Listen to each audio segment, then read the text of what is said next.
All right, we're up and rolling. Guys, let's get this party started, shall we? Who's ready for this? If you are ready, just put ready below and we'll get rolling. I'm going to share my screen. Hopefully this works. We've never tried this before with Canva. We're going to share directly from Canva. Check it out. Present. Nice. All right. Does that work? Can y'all see it? I sure hope so. Guess I should pull up some comments here over to the left too so I can see them. But guys, tonight we're going to be talking about something that is so near and dear to our hearts. And this is the first time that we've kind of opened this up to. We have people who are not only from our healthcare digital marketing group, but we got people who aren't even healthcare providers coming on here for the first time. My brother Joe, shout out to Joe if you're on here, man. He's going to be joining us at some point. Already know that we got people from all over the place. So we're going to get diving in and talk about the formula that's helped Will and I to figure this whole online business thing out. And we're going to tell you a little bit of our story. I think a lot of you know it already, but some stuff that you might not know about us. And we've got a surprise for you at the end too. And I want to say that if you've been on a webinar before or a live training like this, you kind of know what to expect. Or maybe you haven't. I don't know. I'm curious. If this is your first time on a live training or a webinar like this, just say first time in the comments. And if it's not your first time, I want you to estimate how many webinars you've been on before.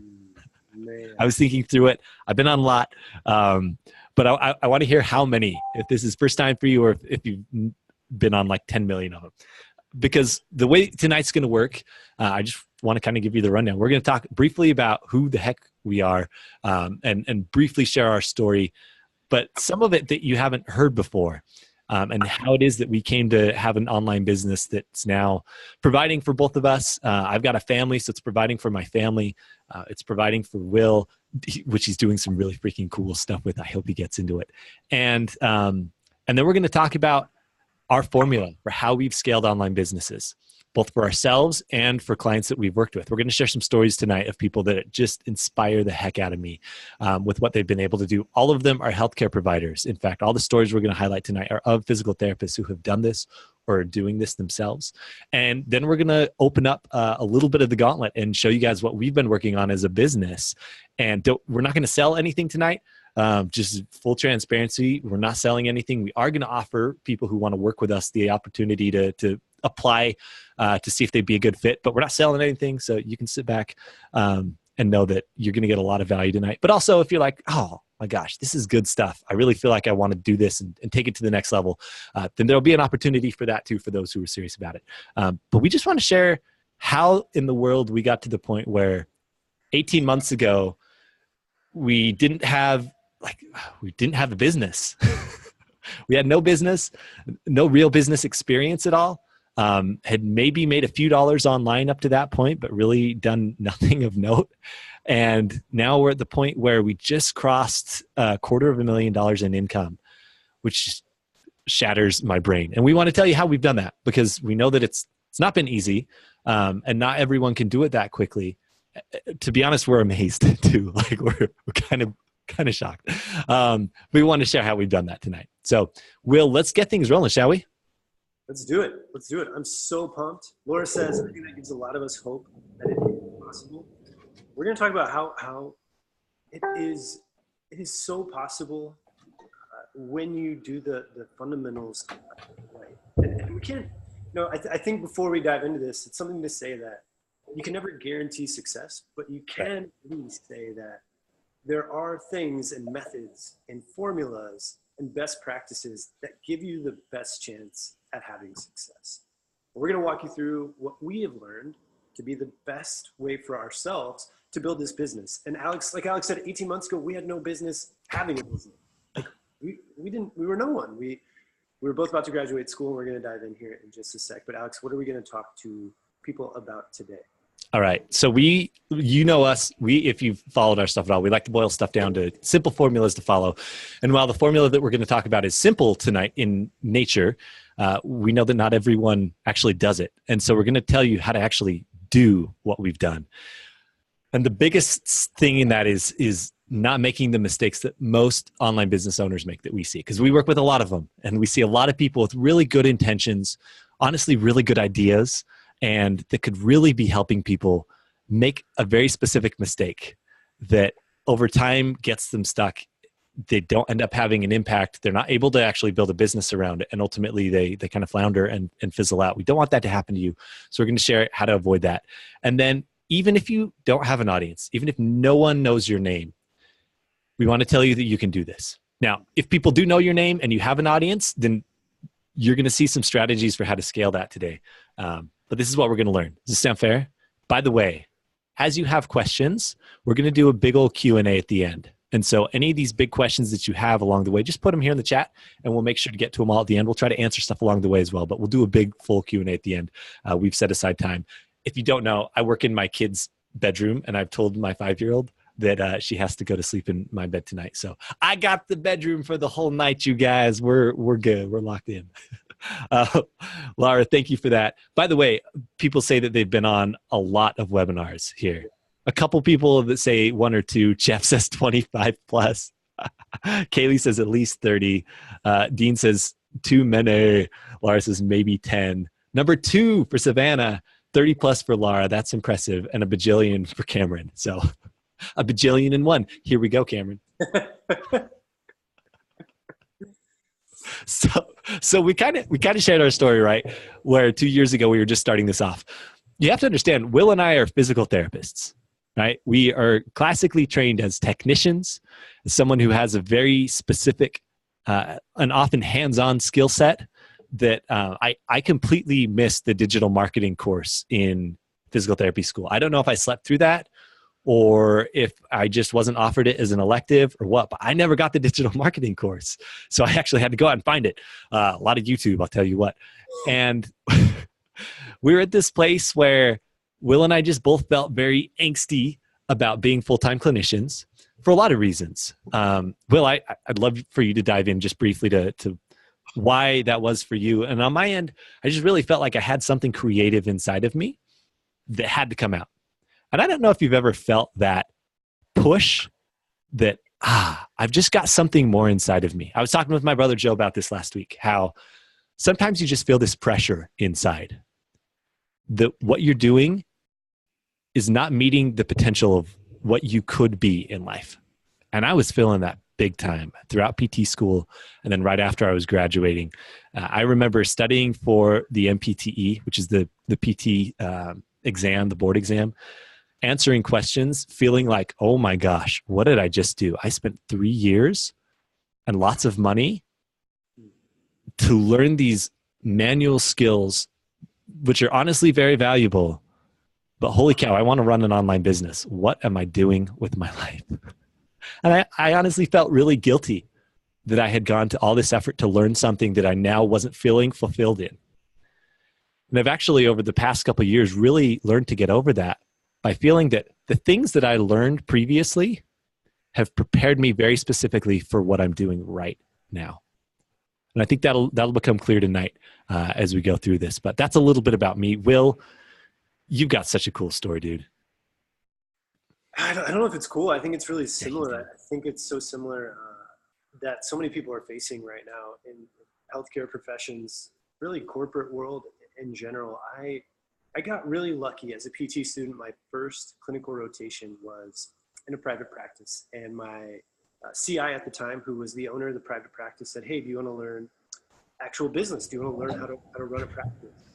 And I was like, yeah, I wanted to, classic story. I wanted to be a manual therapist. I wanted to have my own practice.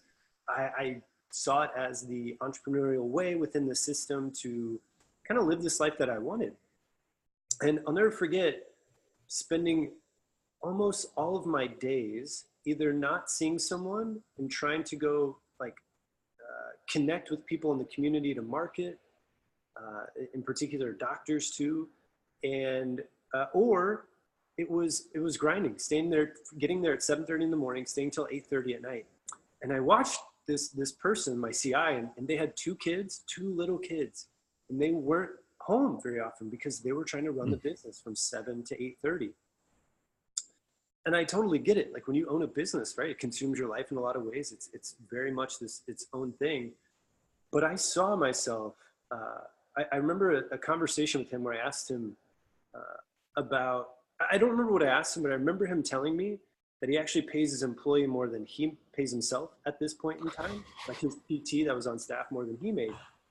And it just hit me working all this time to not make very much money.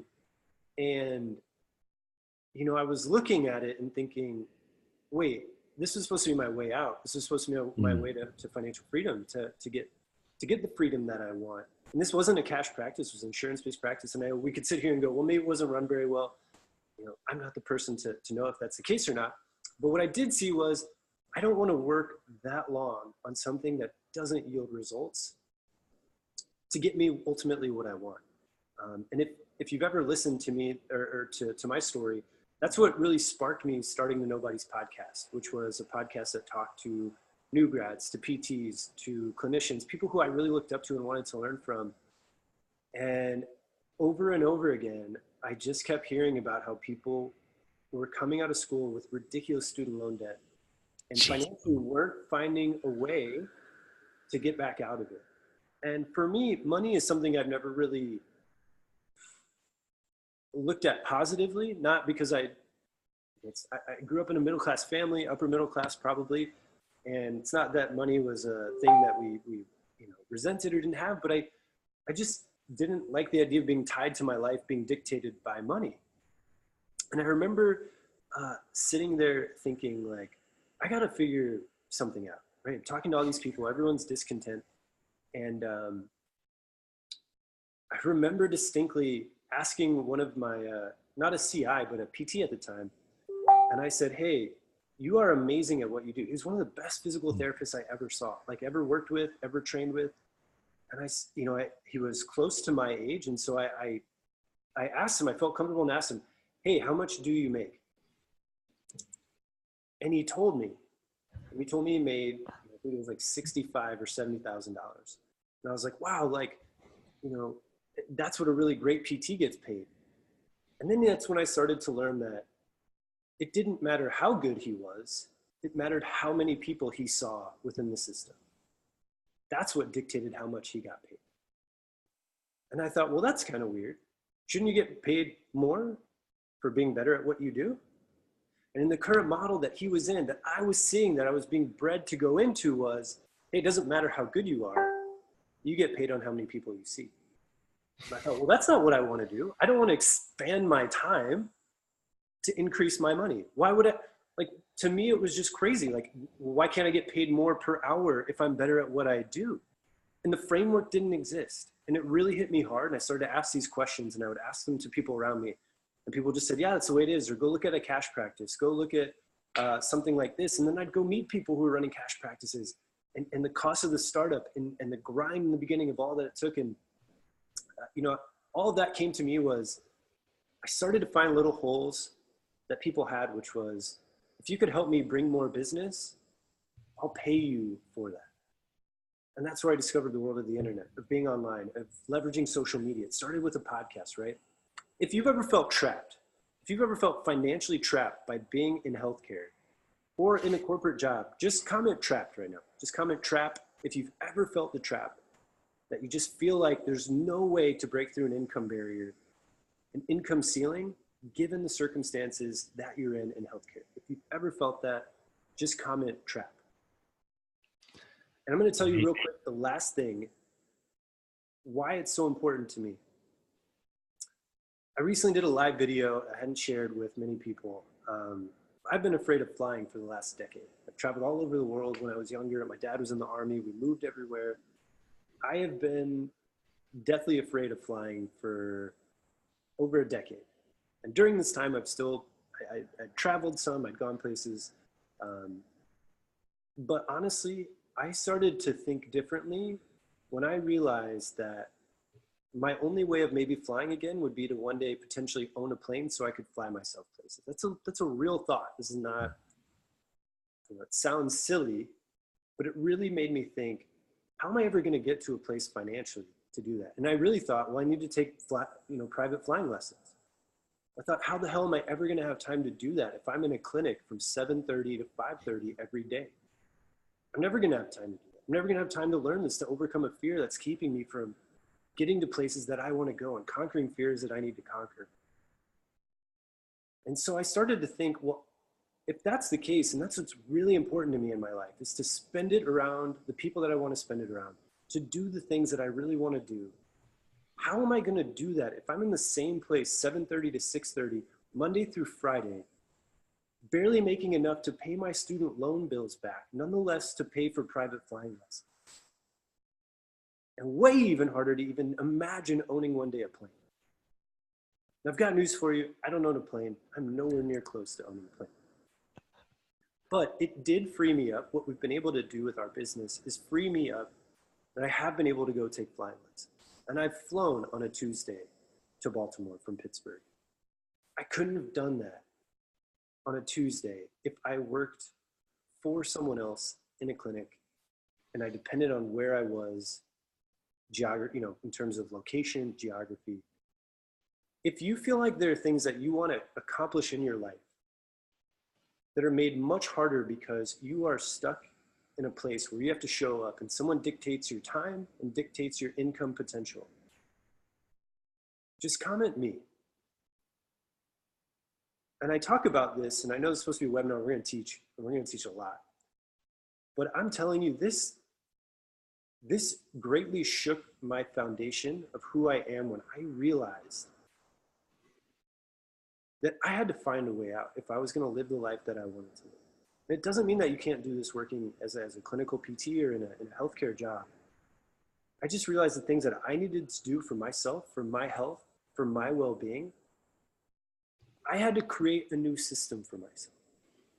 It was not going to be able to fit within the system that I was being told to play. Just wasn't going to happen, right? And I can use that as an excuse, but I can tell you my ability to start overcoming some of the fears and anxieties in my life, I was only able to tackle them because I was able to focus on them. And I couldn't focus on them when I was staring at $1,100 a month student loan bill. That was twice my rent. And I was looking at a paycheck doing home health and physical therapy in Pittsburgh, where my paycheck after taxes for the whole month was like $4,500, $5,000, $1,100 to student loan bills, half of that, to rent. Talk about groceries. How was I ever gonna get ahead? And so that's my story. And I wrote Scared of Full-Time Clinical Work, and it's not because I was afraid of working hard. And I don't want this to ever seem like going online, starting an online business is an easier way than starting an in-person business. The only way that it's easier is it doesn't cost nearly as much, if anything, to start out. Everything else, all the principles apply. You're not building a fairy tale thing. You're not building some one post and you're going to make $1 million. It is a business and we're going to work really hard, and all those concepts apply. So I don't want to ever be taken as we were scared of full-time clinical work because we didn't want to work hard. It's because I wanted to work smarter for myself in a system that allows me to do the things that I am best suited to do, and to be able to choose to do physical therapy if and when I want to do them, and to help the people that I want to help, not the people that someone else sends to me that says, hey, I need you to help this person. Because if you've been in this business like I have, like Alex has, going through school, you're not the best person or the right person to work with everyone. And you get better results when you work with the kind of people that you want to work with, when you want to work with them. It just works better. So I'll leave it there. I didn't think this was possible 2 years ago. I didn't think this was possible even really a year ago. And so I want you to know that story, that if you're out there, what we're going to teach you can change your life if you're willing to approach it with an absolute ruthless work ethic, which so many of us already have. We've just been putting it out there for someone else. And we're going to show you how you can start to do this for yourself too. Oh. Dude, thank you for sharing that, Will. Yeah. Oh, it's just you guys see why I freaking love this guy? I can't believe that I get to work with you on a daily basis, man. The cool thing is too, where we were so young going into this relatively, like we hadn't had experience with it. Gosh. Right? Like we've aged. We're like Obama when he got his gray hairs like 6 months into the I lost all my hair. Man, it's happening for me. It's happening. Uh, let's talk about how we went from this place of like really having no clue how we were going to get to where we wanted to go, and what we found out really matters in this whole thing. And we boiled it down from like this massive overwhelming thing, because I know that's really what stops most people, is that they just get so overwhelmed that they don't take action, which is really sad when you consider that every single person on here, all 39 of you right now who are on here live, have a reason for why you're pushing so hard in life. And I would love to just hear what it is that you're pushing for. Maybe more importantly, why? Why are you pushing so hard right now in life? Will just like absolutely opened up about for him. And I would love to hear, what is your why? Why do you push so hard? I know that a lot of you on here are already business owners, or if you're not, you're students who are highly motivated to become that, to build your own thing. It would be so easy for you to just go get a job where you clock in and clock out, and you take your $4,500 paycheck and go home and watch Netflix at night. That's not that hard, right? You could do that. Why aren't you doing that? I would love to know in the comments as we're thinking through this. Sherry says, I have 2 kids to put through college. Kaylee says, oh my gosh, it's all coming in so fast. I can't. Y'all type too fast for me to read. Jeff says, it's inspiring. And Will, I didn't know if this is fixable, but your mic is much quieter than Alex's. Sorry, Will, we'll just have to yell. My voice is naturally quieter. But no, Jeff, I think you're right. I had my computer on a weird thing. So hopefully you can hear me better. If not, just say, hey, yell more, and I'll yell out. Laura says, I opened a cash practice to focus on patient care and have a life that isn't about paperwork. Yep. Giancarlo says, my 2 baby girls. I feel you there. I've got a 5-year-old and a 3-year-old. Kaylee says, I need to be able to take care of my parents. Ooh, to make a legacy for my future kids. Be free to be where I need in order to help more. Dean says, freedom for my wife and I. We're wanting to travel and be free. And like Sherry, have student bills coming from my boys very, very soon. Oh man, good luck. Sherry says, my passion is to share dysphagia with the world and change kids' lives in Paramount. I love what you're doing, by the way, Sherry. So cool. Life is for living, not existing, says Michelle, to make an impact and inspire others through the physical therapy profession, also for my future financial stability, says Samantha. Patrick says, to start a family. I love it. Savannah says, to give my future family freedom that doesn't exist in the structure of our current healthcare system. That's a whole nother topic. Develop that lifestyle if it's what I need. Our healthcare system's broken, says Vanessa. It's totally backwards. I happened to get an internship at Body Smart with Cameron Garber. Yes. And was introduced to a new way of treating patients. I also had an internship with Cameron Garber, which is a big reason why I'm sitting here right now. The man thinks differently and helps others do so as well. And for that, I owe him a whole heck of a lot. Josie says, financial freedom to start a new journey that I know is calling me, but crazy overwhelmed, says Kim. Rich says, my 30 whys are my wife, 5 children, 14 grandchildren, and the desire to give back to the world that's been so generous to me and my loved ones. Thank you for saying that, Rich. Rich and I are actually family going way back. So I love that. Let's talk about then that why that you have, that push to achieve what you want. How do we make it happen if we choose online to build an income around? This is the bread and butter of what really fuels Will and I, is to help you have options in your life. This is how you do it.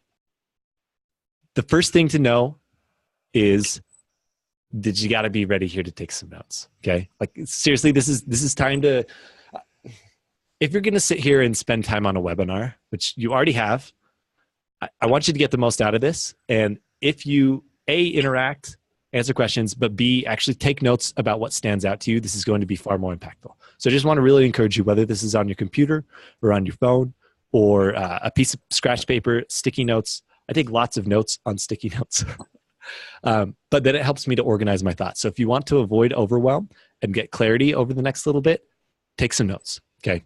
And especially look for what is the key action that you should be taking as a result of what you learned tonight, okay? That's what I want you to look for. What is it right now that's speaking to you that you need to do? So first step, if I can actually get my computer to move. There it is. First step is to understand this. We call this the online influence pyramid. And if you've ever been on one of our trainings before or webinars, you know that we love this pyramid idea because it makes it so simple to see where you're at. And I want you to look at this and to figure out where you're at. Because like anything in life, if you're going to move forward, you need to know what the next step is to take. So you have to know where you're at.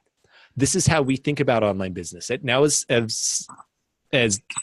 two PTs that had no formal business training, but have been able to do this over the past year and a half, this is how business happens online. Step one, you are the hidden expert, where you know a lot of good stuff. You're really good at what you do, but nobody knows you exist. The key here is that you focus on planting and nurturing. And we're going to talk about tonight how we do each of these steps, okay? I want you to just call out in the comments which one you think you get. Dean, yes, you'll get the recording, by the way. Vanessa's ready with a highlighter and all.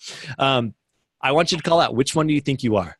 Which level are you at? Are you planting and nurturing, harvesting, or expansion, okay? In an online business sense, because that's what we're talking about.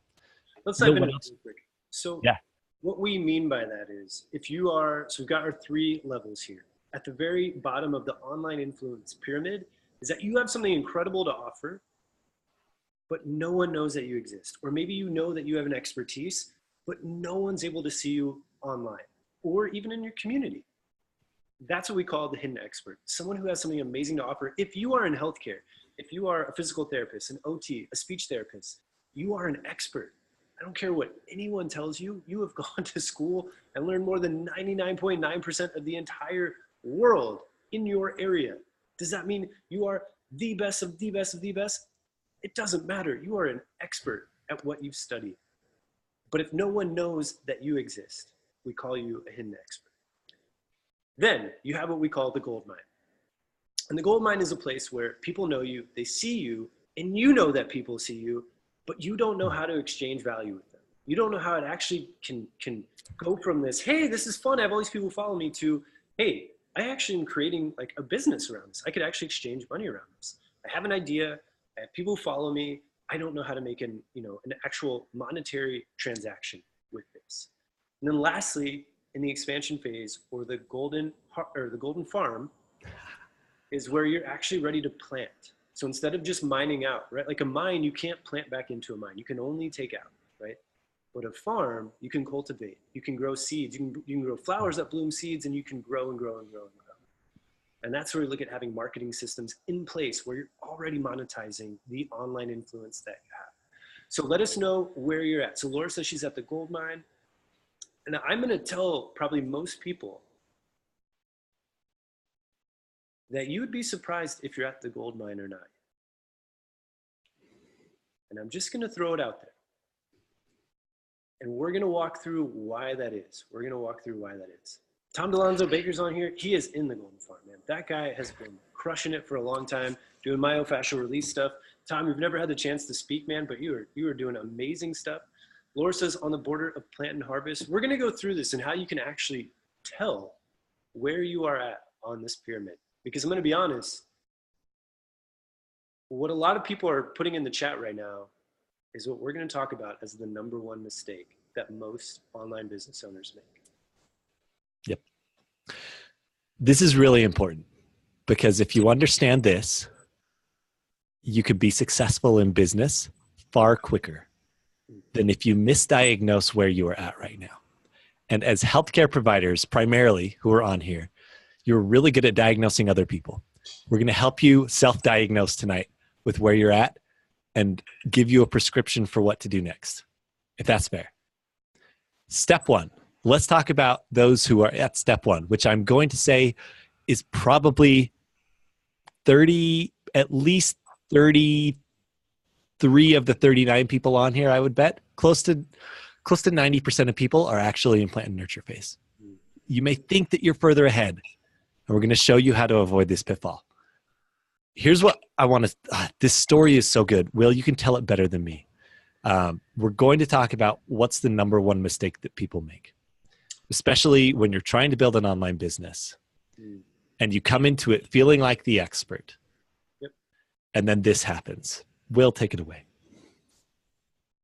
The number one mistake that we see aspiring online business owners make is they try to harvest way too soon. And this one hurts to hear. It sucks. If you feel like you've been spending a lot of time online in the last 3 months, 6 months, 12 months, and you feel like you're gaining traction, but nothing seems to be happening, just comment me. Comment me in the chat if you feel like that's you. You're gaining traction. You feel like things are happening a little bit, like you're getting this, people are paying attention. They're seeing your videos. Maybe you get some people reaching out to you right away. I want to tell you the story of a Chinese proverb about bamboo. And you may have heard this before, and I probably will butcher this a little bit, but to me, it's a really powerful Chinese proverb. And it goes something like this. The Chinese bamboo tree has to be watered every single day. And every single day for 5 years, it needs to be watered. But here's the thing. Year 1, you have to be out there and you have to water it every single day. At the end of year 1, you will see no sign of a bamboo tree. Year 2, same thing, going out, watering every single day. How much of a bamboo tree do you see after 2 years? Still nothing. 3rd year, 4th year, nothing. No bamboo tree. And here's the thing that happens. People stop watering the plant. Stop watering the bamboo plant because they don't see the results that they want. But here's the thing about Chinese bamboo trees. On the 5th year, Chinese bamboo trees grow over 80 feet tall within the first 6 weeks that they break the surface. Now the question is, and you've heard other people, if you've ever heard this story, the question is, did the bamboo tree only grow because they watered it in that last little bit before it broke the surface? Or is it because they watered it for 5 years? I'd love for you to answer which one you think it is. Was it because the last 6 weeks they were still watering the Chinese bamboo plant? Or do you think it was because for 5 years they were watering the Chinese bamboo plant? Dean with a very smart answer says, ooh, I like it, Dean. I like it. What You know, this is so pertinent. And I just, when Will talked about this with me, we were preparing for this. Think about how can we teach this principle? This rings so true because so much of what you have to do early on in business looks like it yields nothing. Will, how long were you working at growing an audience and planting those seeds, nurturing those seeds before you actually had a significant payday from it? Before you actually really made an impact and really made money, how long did it take you? So I can tell you, we started, but significant, it will be a stretch, but here's the reality. I started the Nobody's podcast in June of 2017. It had to be 16. June 2016. No, June 2017. 17? Okay, yeah. No, June. Because we started. No, yeah, it's got to be 16. Yeah, man, you've gone up 3 years. June 2016. We didn't make our first $300 from that podcast, and we had an audience of about 60,000 downloads at that time, 60 or 70,000 downloads at that time. We didn't make our first $300 until a good year to year and a half after we started. And we weren't even approached. I had to go ask someone for it. And then people look at healthcare digital marketing, our group, and say, well, you guys did it fast. And yeah, guess what? It actually took us 6 months before we made 1 penny. But it was far more than 6 months because it was the year and a half plus that Will had already been building an audience. It was the 8 months plus that I had already been working on building an audience. It takes time. And you feel like there's no growth because you don't see the monetary rewards. But just like the bamboo tree, growing an online business happens underground for the first little bit. But if you don't do that, the tree will never grow. So what does this actually mean for you as a business owner? It means most people make the mistake of thinking, I have a great idea. And that is the biggest mistake you can make. I want to show you what does not create business. Your idea does not create a business. Your product does not create a business. Your platform does not create a business.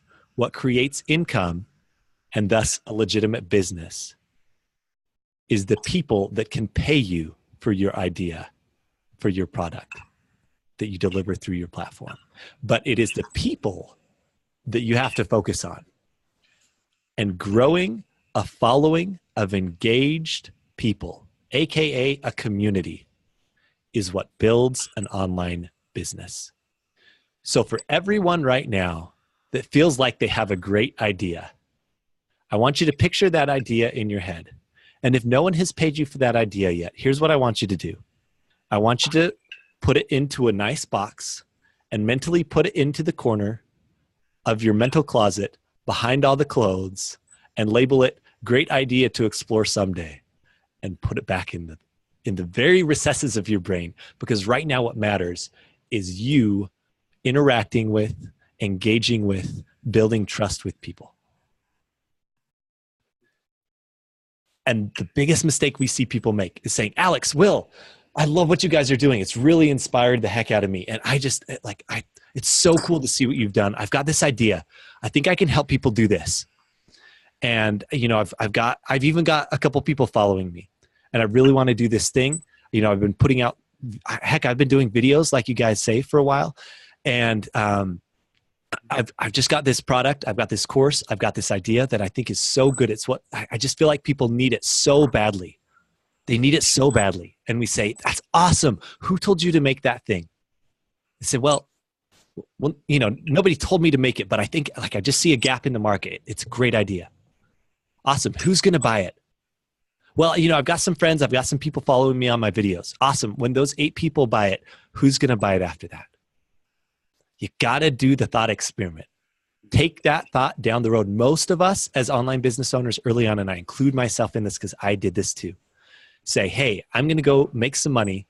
I'm going to make this happen. I've heard the stories of success online. It can happen. You too can be an overnight success. But like the bamboo tree, if you plant the seed and expect it to grow the next day, you will be sorely disappointed because you'll get some empathy buyers, but you will not build a sustainable business. So we want to show you how to do that. We want to show you what this process looks like. If not starting with an idea, how do we build the people? How do we help people who are right for you find you? How do we get them to listen to you, to engage with you, and then to tell you what they want? That's what we're going to be covering. By the way, Sherry says, I'm getting a course approved by the Department of Education. It's 85% complete for my PDE contract. I love it. Now you have an idea. Now we got to be really careful that we don't say, I have this course done, so I will this into the market, because we don't know if the market wants it or not. So we're going to show you, Sherry, how we make sure, how we validate this, and how we do actually get people to pay us. But I want you to write this down. People are your most valuable asset, period. I would love to ask, for those of you who have known Alex and I for a little while, when you first interacted with Alex or I, did we have something to sell you? From what you remember, yes or no? The first time that you came in contact with us, did we have something to sell you? And this is so important because I really think this gets overlooked. It's not, when you go in with the intention of, I have something to sell someone off the bat, you're building false community. That seems, it doesn't mean it's not intentional, but it's false community because there's an ulterior motive underlying a lot of it. And people are smart and they sense it. When you go and you find the people that you know you're meant to help, and you really go help them, and I'm going to dive into some of the things that I just think are so valuable here in this plant and nurture phase, that make the difference between growing a community and growing a following. And there is a huge difference between having a community and having a following. I can name dozens of people, hundreds of people right now who have tens of thousands of followers that can't make a living off of having followers. And I can show you two people who have a very small following of less than 2,500 people and be able to build a sustainable business. If there's one thing that Alex and I are firmly believers in is you win through community and you win through taking care of your community. You don't win by getting followers. For example, right now, here's a little story. If you have 20,000 followers on Instagram right now, a really common thing is to do a paid shout out, where Alex and I, who have a business, might say, hey, will you share one of our posts for 8 hours and we'll pay you $50? How many of those a day or a year would they have to do to even make like $5,000? Like, I mean, math, but it's a lot, and that's not sustainable. Like, it's not sustainable, and it's based off just not being true to what they're trying to do. And I'm not saying that there are some people who do a really great job with it. Or you can build a community, solve a really big problem, and build a living off of a very small community that you really change their lives from the problems that you are solving for. So there's what's up there. Sherry says community engagement has been an issue for me. We're going to talk about, because I think this is the next thing that we're going to talk about, if I remember right, that, man, I'm so passionate about. Oh, not yet. So let's dive in. Okay, we're close. Here's a question to answer right now. Sherry, specifically for you. Cameron, I know you're on here. Dean, Tom's got this figured out apparently. I want you to write this down on your paper. Number one, which group of people do you want to serve and why? Okay, this isn't a question that you have to answer right now in the webinar, but afterwards, I want you to go back through and maybe tomorrow kind of process this. Which group of people do you want to help and why? Number two, where do they spend time online?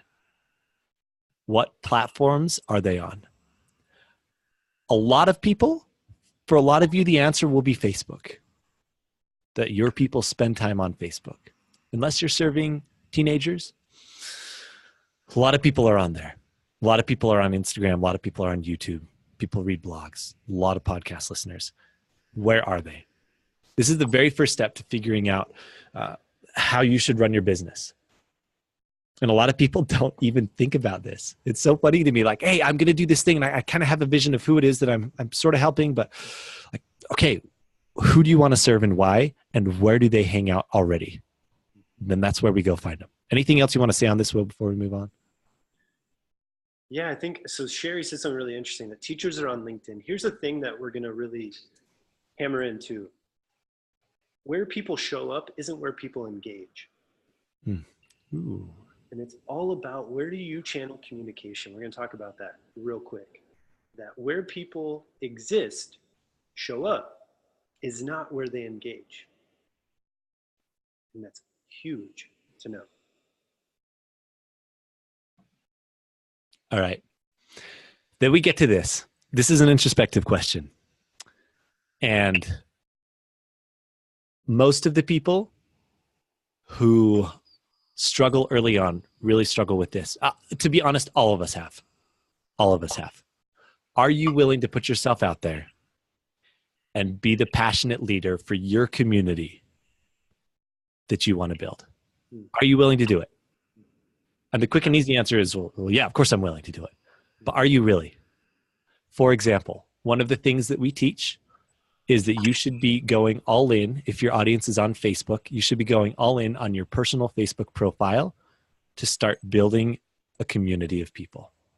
And for a lot of us, there's initial resistance. Oh yeah, but it's my personal Facebook profile. Like, no, that's like, I got family on there that, I don't want them to see my stuff. I've got, I got classmates on there from high school. Like, it's just kind of weird. I don't want to. Okay. Are you willing to put yourself out there and be a passionate leader for your community? Or are you letting the fear of what other people think dictate your life?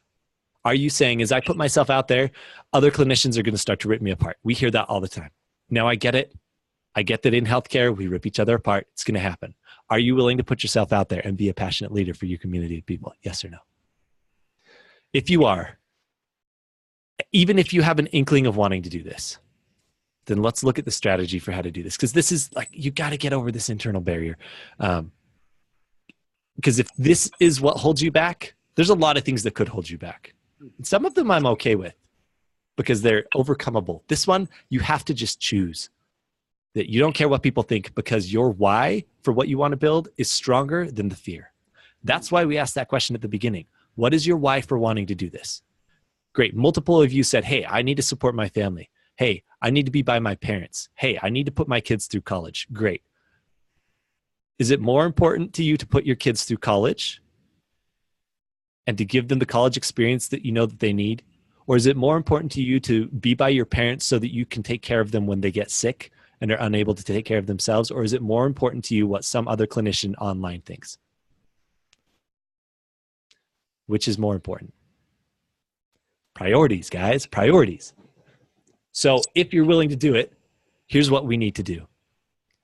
We need to authentically put ourselves out there, be willing to open up, get uncomfortable, learn new skills, step into the role of an expert, and step up to the idea that we have something valuable enough that other people will pay us good money for, which is really hard to do.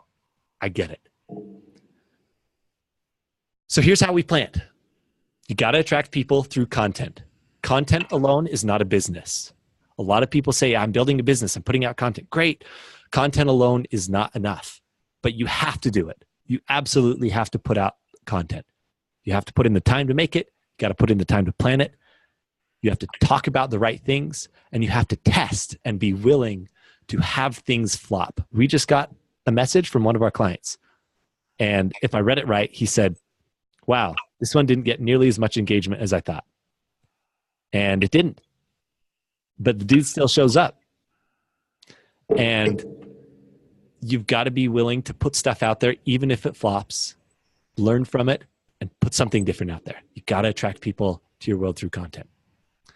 Will, I'll hand it over to you because I've been ranting a lot, kind of in ranty mood, but you got to keep it rolling, brother. It's so important. The reality is, guys, for those of you who work who've worked in a brick and mortar practice or who have a corporate, let's say in a physical location job, how have you had to spend time going out and networking to people?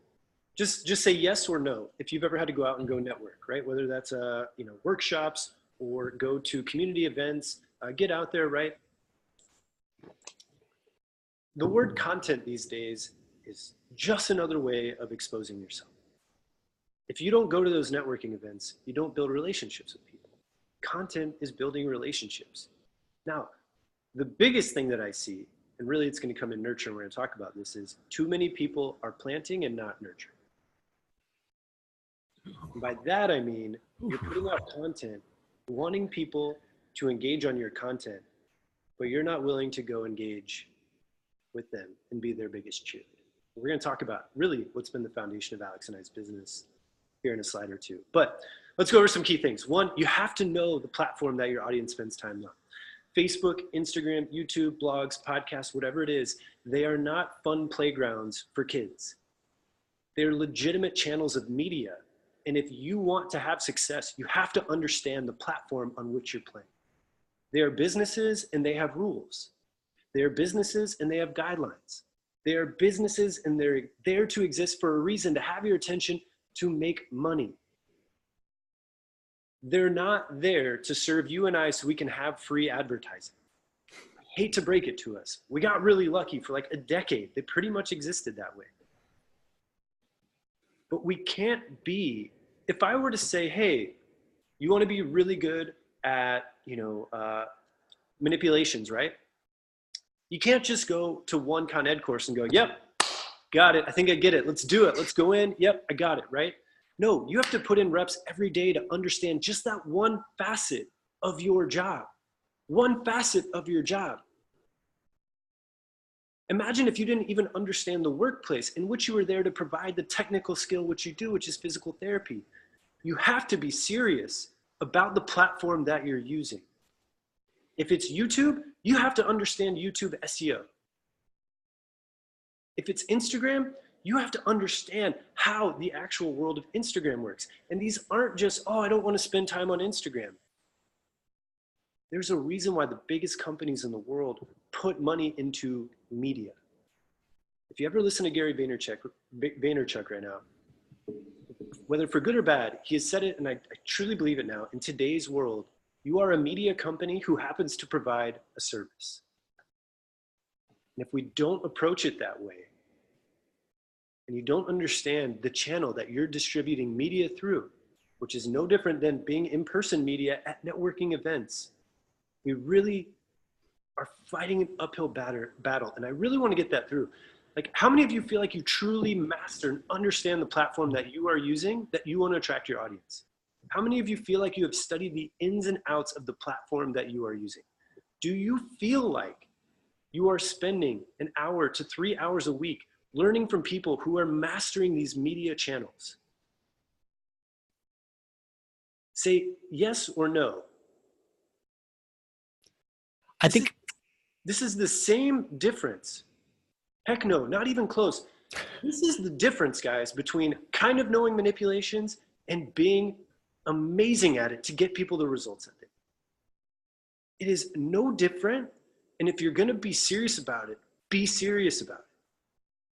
And I don't say that to be scary, and I know I'm getting fired up, but truly, the magic is in like we can't play around and expect to get results. If you played around in your physical business, would you expect to get serious results?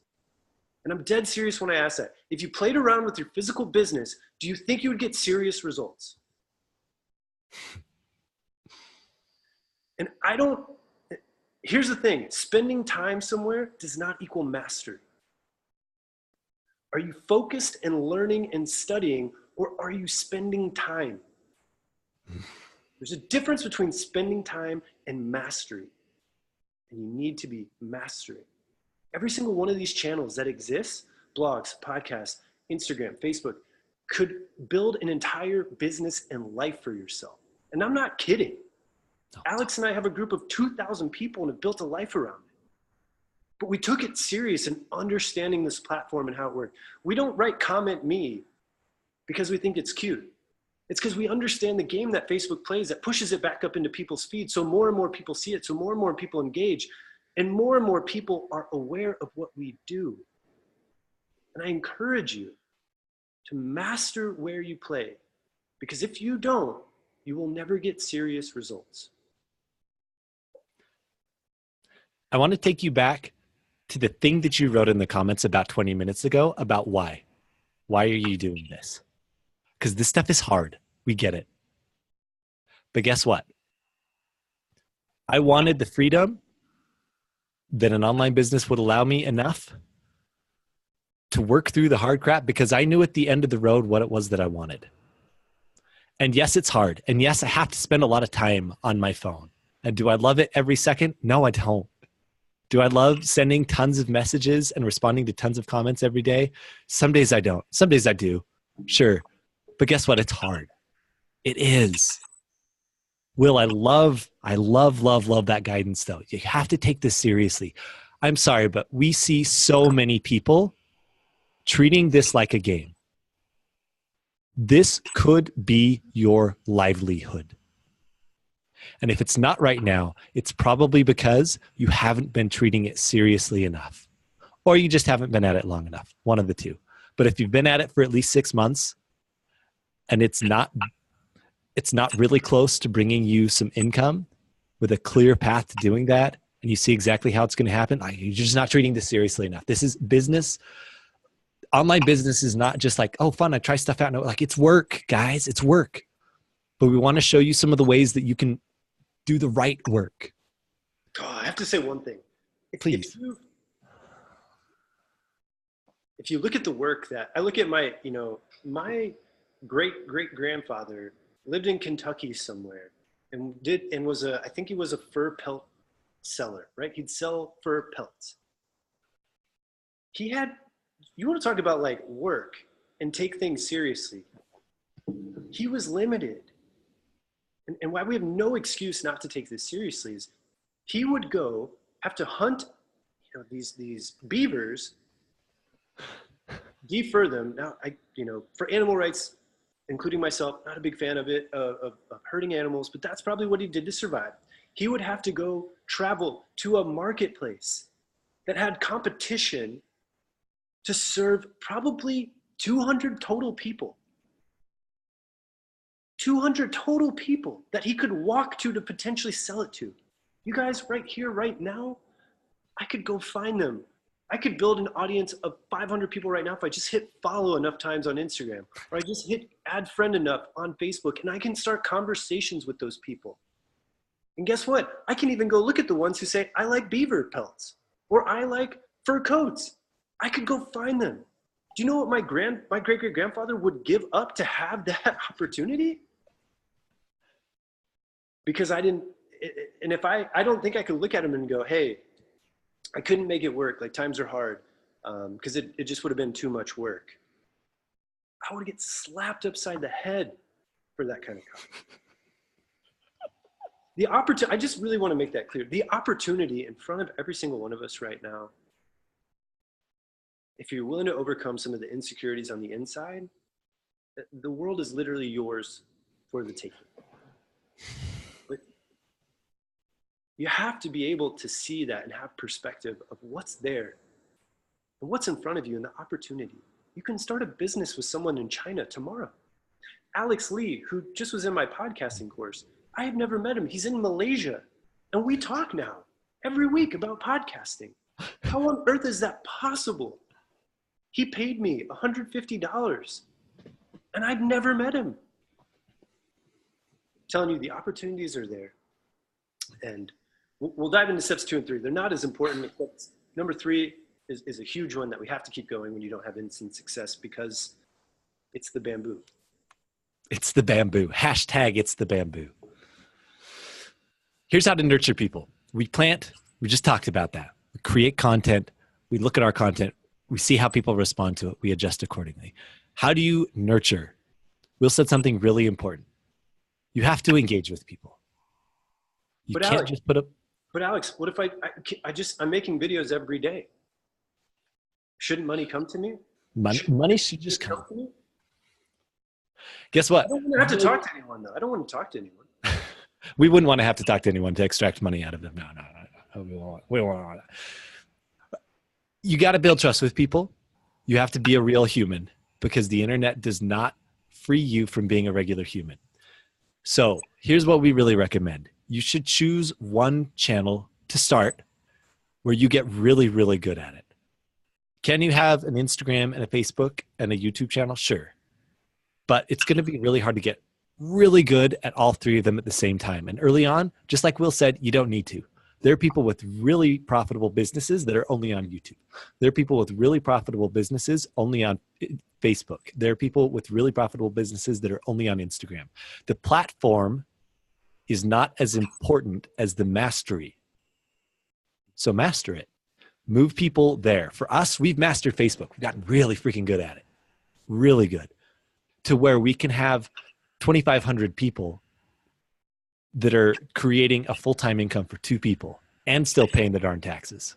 Yes. But we've moved people to that one channel. Now, even if we have a YouTube and an Instagram account, we're still moving people back to that core channel of Facebook, because right now that's the strongest place for engagement for us. So do we at some point diversify? Yes.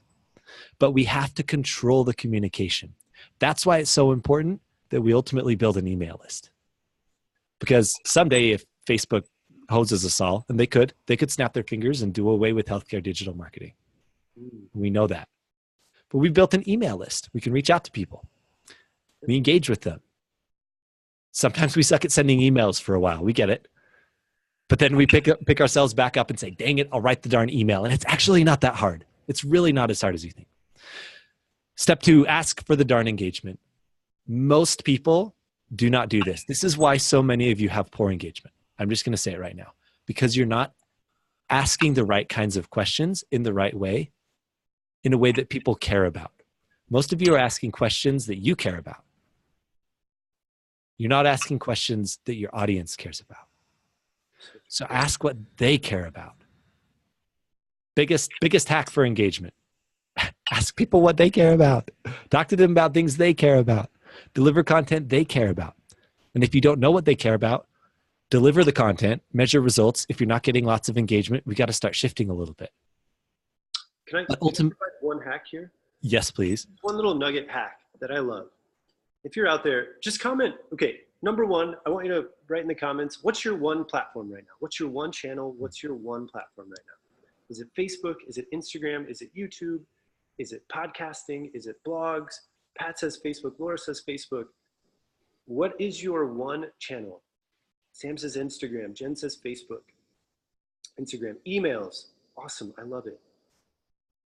Number two, do you feel like you struggle to come up with content? Just say either hard or easy when it comes to content. Is it hard or easy for you to come up with content? Because Alex has a whole content factory, but I'm gonna give you my favorite hack. I'm gonna give you my favorite hack. Is it hard or easy for you to come up with content ideas to talk to your audience? If you find it's hard, or you feel like you're coming up with content ideas, here's a better thing. If you feel like you're organically coming up with your own content ideas, here's what I recommend. The most amazing resource on earth are YouTube and Instagram comments. Because people ask the questions that are on their minds on Instagram and YouTube comments or blog comments. If you ever feel stuck, I don't care what field you're in, there's enough content on this planet that there are enough blog posts out there where if someone writes about something that you're interested in, go to it, look at the comments and see the comments that they post, the questions that they put in comments. That is your content for the next day. You shouldn't be the one who has to come up with the content idea, right? Because that's us trying to internalize and projecting onto someone else what we think is important to them. All Facebook group questions. Rich, great point. Facebook comments. Facebook group questions. Dean Voke, if Dean's still on here, Dean is amazing at this. Amazing at this. Dean is great. He goes into his sciatica and pain relief groups. He always takes their questions. I see that he answers them. But the greatest resource to create content is go find the questions people are already asking on public forums, like YouTube comments, like blog posts, the comments of blog posts, Instagram comments, you name it. Every content idea that you would ever need exists already out there on the internet where people are asking these questions. Your job for content is to answer that question. And here's a secondary hack. If you publish on the same platform that they commented on, so let's say it's an Instagram comment and you use Instagram, you tag that person, say, hey, @Alex, I answered this, I saw your comment, made me think of you. Here's what I would do in that case. That's how you engage, and that's how you build a community. Because a community is about making people feel included, not like they're being talked to. Inclusion over talking to. If you start to include, your online presence will jump through the roof. Alex, should we talk about number three? Super important. Let's talk about number three. This is hard. I don't know why. Maybe because we're human. Oh, yes. So it's hard to show up on a consistent basis. The best hack for me, choose one time when you're going to do it, put it on your calendar and just do it. Show up. For me, it's Tuesday Night Fever. If you've ever been in our group, anyone here watch Tuesday Night Fever, by the way? And if you have, put it in the comments. Do you watch Tuesday Night Fever ever? That's my consistency. I know that every Tuesday night, no matter what, I'm showing up. I'm going to be teaching something. I'm going to be engaging. Katie says all the time, the hardest thing for you, says Lars, showing up consistently. Giancarlo says me. Jeff says, what's Tuesday Night Fever? Will says Tuesday Night Fever. Thank you, man. Show up on a consistent basis. Amazing notes, by the way, for Tuesday Night Fever. Oh, my goodness. Jeff is the note-taking king. Michelle says she struggles with this. Great. Here's the best way to start off is to just choose one time every week and to put it in your calendar. and say, here's what I'm going to do. Now, it's hard for me when I do it on the fly all the time, when I'm saying, oh, what am I going to talk about today? So sit down and plan out a month worth of content. Find one story that you can talk about. Find one pain point of your audience that you can talk about, and 2 educational pieces that you can talk about. There's your content for a month. Now, is it enough to show up only 1 day a week early on? No, you can't do that. And to be honest, I'm not just showing up 1 day a week in my group. I'm answering questions all the time. Will's in there answering questions all the time. We're having conversations all the time on here through Facebook Messenger. So we're showing up. There's lots of different ways to do that. But it is what most people don't do. And here's the thing. When you start showing up, it's going to be really easy for about the first 2 weeks. And then life will happen. And then it's going to set in that, oh, this is hard and I don't have motivation anymore. And suddenly that strong motivation and excitement that you had to show up dwindles. And all of a sudden you miss a week and then 2 and then 3, and then you start beating yourself up because it's been a month since you've actually done anything. And now this whole goal of having an online business seems so far away because you haven't showed up. I'm telling you, one of the things that you need here is accountability, because for some reason, it's really hard to be accountable to yourself. I don't know why. I've tried it a lot. I really have. I have to be accountable to Will a lot. I have an accountability partner outside of our business relationship too that I'm checking in with all the time. I'm accountable to my business coach. And early on, one of the biggest things that we see is that people just stop showing up and they fade off into oblivion, and people think that you quit or that you're not doing your business anymore. We've showed up consistently for 18 months now. And we still have a business 18 months later. Go figure. All right, we got to move on because we still have a lot to get through. I want to just share this story because this is freaking inspiring. This is Liz. Liz is a PT who owns Blue Ridge Biomechanics. She also owns The Ride Life, which is an online business. So Liz has a brick and mortar PT practice where she's doing very well for herself. And she wanted to start an online portion to supplement with her patients and to start expanding her reach. And she had started a Facebook group. Now we're friends with Liz. She's followed our stuff in healthcare digital marketing for a while. And she's like, oh, sweet, I'll do this. She even had created an online course. It was $37. I think she said she had sold one of them. And she was really struggling with her Facebook group because she wasn't getting engagement. And she just said, she had numbers, right? She had over 100 members in her group. But wait, Will, followers equal business, don't they? Oh, shoot. Dang it, they don't. That's right. Shoot. I always Engaged followers, aka community, creates a business. And so when Liz came to us and said, guys, I'm not getting traction. What's happening? And so we started working together, and we found out very quickly that Liz was actually building the wrong audience, which is something that happens more frequently than you might think. And she had this moment of angst over the period of about 2 weeks where she said, I don't want to make this change towards what I'm feeling like, but I probably should. And she actually closed her old group, transitioned into a brand new one, and made a shift in her messaging and who she was helping. And she started standing for something in that group. Beyond just teaching exercises and helping people stay healthy, she started standing for something. Liz loves mountain biking, as you can tell from the picture. And she started saying, look, there's no one to support female mountain bikers and to stand up and say, hey, we're strong too. Hey, we bike with guys, but we can be rad bikers too. And we're going to do what everything we can to stay biking so that we can keep our darn sanity. And as she transitioned to this, changed her messaging, just yesterday, she messaged me and said, guys, I got to the 250 member mark in her new group. She had started at 0 and in just over 2 months got to 250 members. And now she started pulling in influencers, and they start bringing in their audience to her. And very soon, Liz is going to be at the point now where she's going to be able to make an offer to that group. Whereas before, she felt like, I have the people, but I don't have the engagement. We make some tweaks. We make sure that we have the right audience, that we have the right messaging. Then people start engaging like crazy. Now she gets people on the weekends voluntarily posting about, hey, here's what happened this weekend with my trip. Hey, here's this. She gets people posting in there all the time. She has 98% engagement in the group. It's crazy engaged. because she focused on nurturing largely. That was, to be honest, one of the biggest things. She focused on nurturing the people that were already in there. Big shout out to Liz. It is freaking amazing. We got to say too, for Liz, something really cool that her group is so engaged. Only 250 members, but so highly engaged. We haven't talked to Liz since she told us this, but she actually had someone from Facebook reach out to her, say that that they maybe wanted to run a video watch thing. I don't even know how to explain it, to highlight her group and what she stands for. No way. Are you kidding me? I hadn't heard that yet. Yeah. Oh my gosh. So there you go. Someone from Facebook reached out to her because of her engagement. We haven't talked to her since. That was a week ago. We haven't talked to her since then. Oh my gosh, I missed that.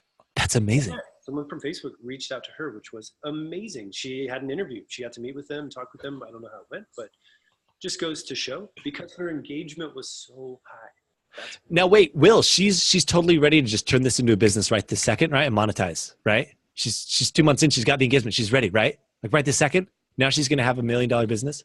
Well, yeah, because you can build trust in 2 months. Yeah, totally. Yeah, totally. Now, does this mean that Liz is making $1 million a month? No, it doesn't. But it does mean that she's on her way to having a real online business where she's going to create products that people tell her to create, not that she thinks that they want, but that they've told her that she wants. We're getting deep into customer research with her to find out what it is that they actually want. It actually surprised her when she put it out there and she said, I'm not sure if this is what I want to build. Now we've said, no, well, look, this is what your audience is telling you. So let's build the darn thing. Liz is just rocking it. What's amazing too is Liz has something to sell to these people, to her community members. But Liz works with us and we've told Liz, you cannot sell that to them right now. How do you think a community reacts? How do you think, just curious right now, positively or negatively, if within 2 months she starts promoting her own products or services? How do you think people in her group would react, positively or negatively? I want you to comment because it's really, really fundamental that we understand this. When you're building a community and all of a sudden I have something to sell you, how do you feel as a human? You feel like you got scammed. Oh, I know why this group is here now. Gotcha. Okay. Trying to sell me something. All right. Well, cool. I'm not going to engage or I'll leave the group. Because you don't build community through selling products. You build community through building relationships. And once you understand, and we're going to talk about this, number one mistake again, trying to harvest before planting and nurturing and truly knowing what it is that they even want. Because Liz has an idea. She had an idea, she had a product. She wanted to give it to people because she knows there are people out there who need it. But guess what? The community that's attracted to Liz, they don't want that thing, but they do want other things. And if she keeps trying to sell that square peg to try to get into the round hole, it's not going to work. No matter how great the product is, no matter how amazing the service is, if it does not match the wants and needs and desires of the people who are attracted to you in your community, you might as well go fishing in a cement parking lot. I like that analogy, Will. Did you just come up with that on the fly, man? It was going, I don't know where it was going, but I was like, where can't you fish? I like that one. I was going to say like that one. And I was like, that doesn't, yeah, really, sometimes just not very good. Yeah.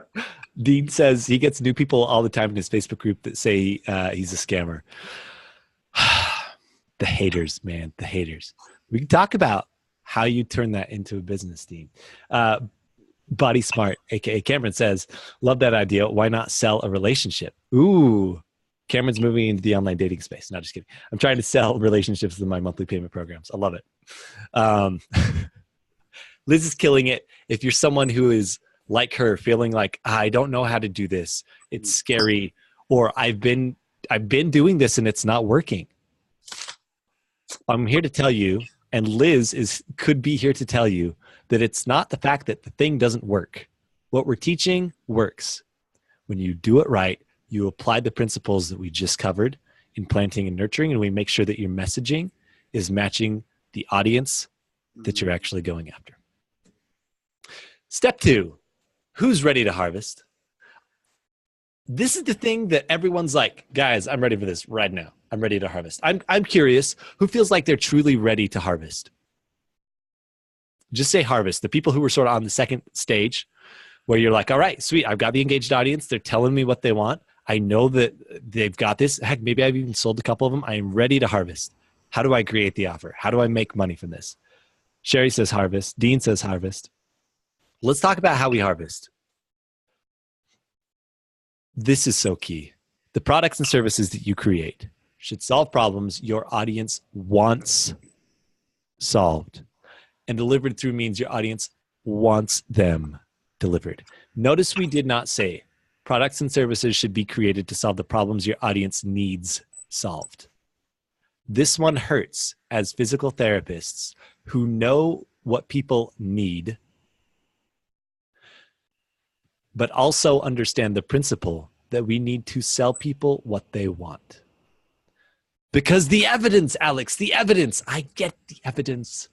Then why do people still go and buy hot packs at the store? But the evidence, Alex. All right. We're not getting into the clinical debates here.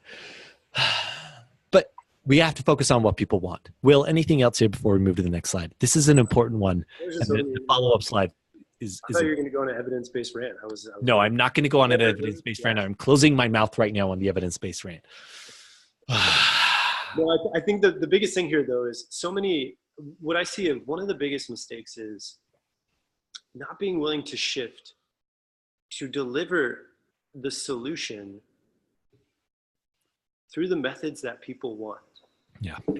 Because they haven't asked how people want them to be delivered. What I mean by that is, for example, Liz, she had this it's an amazing guide ebook on how to solve neck pain for mountain bikers. The problem was no one said they wanted an ebook or a guide on neck pain. Or maybe a few did, but not enough to build an actual business around. What did people say that they wanted? What we've now helped her to go through polls and engaging and getting in Facebook Messenger conversations with people. They want help with their fitness because that's what they think is tied to their neck pain or their arm pain. She knows that maybe it's different and they need something else, but that's not what they're saying they want. And trying to sell an ebook or a guide that doesn't solve a problem that someone wants solved or doesn't believe is the solution to be solved, again, is like fishing in a cement parking lot. If someone says, I want fitness help, well, we have to show them that we can provide the solution through the way that they want, and then educate them on the back end of what they need. Which leads us to this. You do not know what your audience wants. They do, so you should ask them. Before you harvest, please, please, please ask people what they want you to create for them. And it's the coolest thing, but guess what? It only works if you've got something, an engaged community.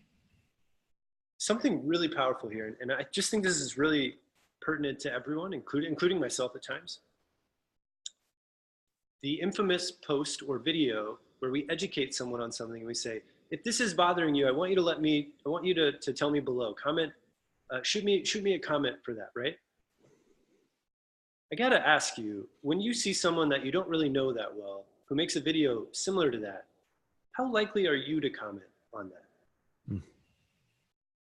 Instead, what I would recommend is I would actually send them a private message first. Yes. And I would say, hey, Sarah, I've seen you've been following my videos. I just wanted to introduce myself. I'm Dr. Will. Hey, how long have you been in the so-and-so area? Or, I would look at their profile. And does this take more work? Yes. Does it take more work to find people who build your business? Yes. Do you miss a lot? Yes. But if you don't start digging in a gold mine, you're never going to find gold. And you've got to start doing the small work. And we can't expect that everyone, and maybe Sherry said Alex did that after I commented for the first time. Love it. What I recommend too is The biggest thing that you can do, the best way to start conversations, continue to make your video content, continue to make your content, but the best way to actually get engagement is you need to be the person commenting on their posts and supporting them and encouraging them. And I talk about this with our private clients, with our groups, that all of us, what is the one thing when you go, all right, let me just put it this way. How much would it make your day if you made a post on Instagram or Facebook and someone sent you a private message and told you how much that video meant to them? Would that make your day, or would you just be like, meh? Comment, make my day, or meh? I want you to put in the comments, would it make your day or meh? And this is really serious. I'm not saying this as sarcasm or a joke. Would it make your day, or would you make you feel meh? And whether we know it or not, subconsciously, that's what we're hoping for every time we put out a piece of content. Because all we want as humans is significance, love, importance, respect, to feel validated, to feel accepted. You don't feel any of those things when you put something out there and no one responds.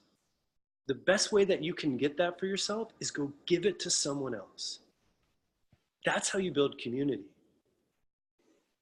All of this, I need to show up more often, be more consistent. If it comes to posting content, what you should do then consistently is go comment on people that you want to attract to your world and go leave them a thoughtful message, because that's secretly what everyone is dying for when they're posting. And if you can give that to them, you've made a friend whether you know it or not, as long as it's genuine. And too many people I see posting wanting to receive and not willing to give. And I think all of us can think of relationships in our lives where someone takes and just takes, because that's what we're asking for when all we put out is content and we don't give people the feeling that we're looking for ourselves. Your ability to really grow and build a business, build a community, is in that little nugget right there. If there's anything else, I want you to write that down. I need to give more in terms of positive, thoughtful comments to people that I would love to do business with. That could be the local business down the street if you're a brick and mortar practice. That could be the person online that you want to be like. I remember the people who leave me thoughtful, personal messages. Oh, yeah. The people I don't remember are the people who just ask me questions if they can get something from me. Well, you remember them for the wrong thing. Yeah, or I remember them in a negative light, and I don't want to remember them.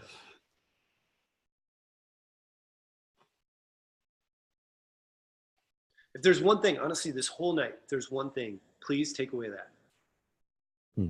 If anything else, there's just not enough giving of positive, thoughtful comments to other people who are seeking the same thing that you want. I can't tell you the amount of time that I spend on my phone trying to send thoughtful, positive comments to people who I admire, want to work with, want to help, or people who I know are stuck. Does it happen every day, all the time? No. But I can tell you it's built the Nobody's podcast, and it's helped build what Alex and I have, because it's one of the traits that Alex and I genuinely connect on. That when you care about other people, even the people you don't know who live thousands and thousands of miles away from where you are, you can build a world. Alex and I never met. For those of you who don't know, Alex and I never met in person before we had a business for like 6 months. We were exchanging tens of thousands of dollars and never met in person. Yeah. It didn't matter. I knew Alex. Because online is the same as in person. When you get to see someone's face and you see them on video and you hear their voice, as humans, that is how we connect. Facial recognition, auditory science, sounds. This is how we process.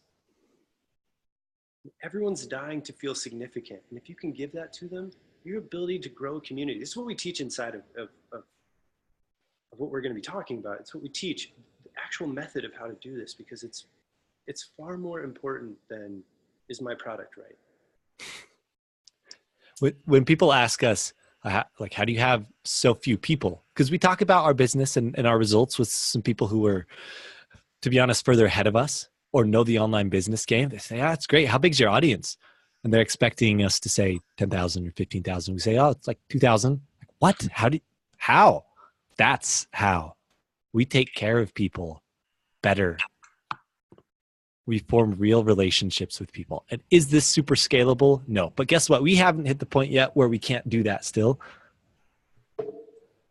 So important. Well, thank you. Thank you for reminding us of that. Kim says, I can't thank you enough for your advice, Will. So inspiring. Thanks, Kim. It's because it works. Just works. And I'm going to remember Kim. And that was probably genuine. But like that, I'm going to remember that now. That was a very, like, oh, it's just so simple and just so easy to overlook. It's magnetic is what it is. It's digital magnetism. You're able to bring people into your world by connecting. Oh, I love that. Cool. Let's get into the deets. All right. Sorry. That's my rant. You go, man. Let's get into it. So micro harvesting. This is when we have those people who have told us what they want. We've gotten on conversations with them and we've asked them, hey, what is it that you feel like isn't available for you right now? Or what is it that you feel like you're looking for that you can't do on your own? Well, I want this thing. I need this thing. It's when we create polls and we ask them, hey, what do you feel like you need most right now? And then they tell us. Then we micro harvest. This is when we put out a test offer. You don't even have to have the thing done that you are building. In fact, you probably shouldn't, because it's not going to be correct most of the time. The very first product Bill and I put out, we thought it was amazing. It was huge. It was massive. It was 80 videos long. We thought it was like the best. It's still, but guess what? It actually still is. Okay, let's be honest. In terms of depth of content, yes. Yeah. Man, for $100 when we sold that thing first, jeez. But guess what? People want it. They didn't want it. Right. And the interesting thing was, like, most of the people didn't go through it. They didn't, because it was so much. And they're like, at the end of the day, they say, oh, I went through this part and this part and this part, but I couldn't get through the whole thing. It was a trigger for us. Oh gosh, maybe we should, okay, let's rework this. But that's the value of having a beta test. Don't go through 5 months before you sell the product. 5 months of development and all this stuff. Once somebody tells you, you have the engagement, you validated that they want the thing, then we beta test it. Sherry, you talked about having done this. Mm-hmm. Katie, yeah, I think I bought that. Katie, you should go back to the course. It's still up. It's amazing. It's still got like 80 plus videos. It might even have over 100 now. But see, have you finished the thing? You probably haven't. But here's the thing. If you beta test where you say, hey, look, I'm looking to offer this for a couple people. It's going to help you achieve this thing that they've told you that they want. And I'm going to do it in a small group setting so that I can give you individualized attention. And here you go. It's going to be this low price, and I'm only going to be able to do it this price for this beta group. And it's going to open on this day. Beta test it. Get people to pay you. And the reason that we want people to pay you is not because we want the money, because this is not generally a money producing activity, not like a high profit producing activity, but it is an activity that validates that people will pull out their wallet for the offer that you've put out there. And now, is it great to do like a $27 beta test? I don't think so. It's not painful enough. So we should be creating enough of a product to where it hurts enough, but it's still significantly cheaper than it ultimately will be. So we say it's an irresistible price. Once we deliver this product, and again, we're not going super in depth into this because most of you aren't there, and there's enough intricacies that it would take an entire webinar to do just this. But this is what we do in people in our coaching program, is help them deliver on this. And then step 3 is where it's really, really important. You get the testimonials because you've gotten transformations for people.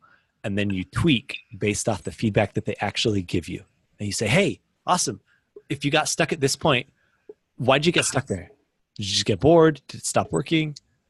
Did life get in the way and you just didn't have time anymore? Did I need to come check in with you there? Was there something that you weren't understanding? Follow the drop-offs. And then tweak, put into place what they've actually told you that they want. And then we move into the next step where we're actually putting this out into a bigger public sphere. So Sherry, you've said that you had, I think, 6 or 8 people who had paid you. Awesome. The beta test, like you got people to pay you, but you really got to focus on step 3 then. Are people getting the results from it? that they wanted, that they expected? Can they give you testimonials for that?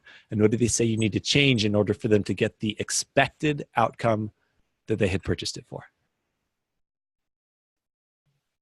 That's beta testing in a nutshell. And is this something that's going to like make the business for you? Well, not necessarily. It's not going to be the thing that, you know, Will and I, when we had our first product, we had so many conversations with people, so many direct messages back and forth, so much engagement in our group. We had 500 people in our group at that time, that when we did put out that $100 product, we sold 10,000 of it. $10,000 is crazy. So that was like, oh my gosh, that is profit. But what we had done is we had gotten on so many one-on-one calls with people leading up to that. I think, to be honest, and Katie, you can vouch for this. To be honest, I think that people just paid us because we had given away so much before. Like, we had people tell us that, like, I'm not even going to look at the thing. Y'all just given me so much for free already. I wanted to pay you. We had multiple people tell us that, which in retrospect, maybe isn't the best way to start off a business. Maybe we should have asked them a little bit more of exactly what they wanted, rather than delivering 80 videos. But live and learn. Don't make the mistakes that we did. Actually, to that point though, you know, what was really interesting is what people wanted was already free to them. People didn't ask us, hey, can you make a course on all of this? People said, hey, this is so much stuff. It's great. I love it. Can you put it in a library that's organized for me? They didn't ask to make any new content. Like every video, almost every video, and there's probably some that aren't, but most of those videos in that first product are free and they're in our Facebook group. But it's too much of a hassle or a burden for people to go into the search bar, and understandably so, right? Like if I had it in an organized way, I would pay for that.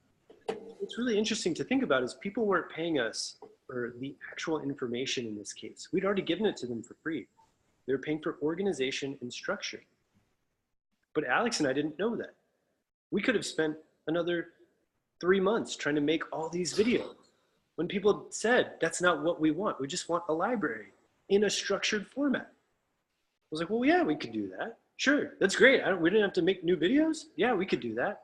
That's literally what people told us that they wanted. And in our mind, it was crazy, but it's already free in there. Why would you, like, what? Just type in the search bar, you'll find, you know, like, I can help you.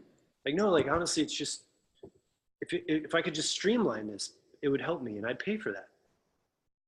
And that's where it comes back to delivering it in the way that they tell you they want it delivered, right? We're saying, hey, I want it delivered in a structured, formatted way that I can go through it linearly, and go through it. We didn't have to create a new product.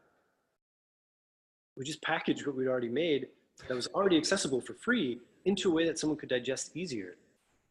So I hope that gives you, there's probably stuff that you're putting out there right now that you could just package and streamline and structure. 100%. That if people were to just, if we were to ask and people say enough, hey, I just love it if you guys could put it in that format. Like, great. Well, maybe there's your first, you know, beta offer. I'd love that. This is something that we've done multiple times with multiple clients and for ourselves. And it just works so well to take the pressure off yourself of feeling like you have to have something completely perfect and done before you release it into the wild. And you're honestly just much better off testing. One last thing too, if you're out there right now, more is not better. And this is something that's been really hard for Alex and I to understand. We struggle with it a lot. That first course that we ever made that was $100 has way more content than any other course we've ever made. But it makes the least transformation than any of our other products. Because it's trying to solve a massive problem with tidbits of detailed information to make a giant thing happen. Versus our following products, we realized, hey, what's the feedback? It was great, but it was so overwhelming. I feel like I still just kind of know some stuff because I just couldn't go through all of it. Great, we had to trim the fat. Okay, what's the real thing that someone needs to get solved? Okay, what if we just make it as simple as possible to solve that one thing? Great.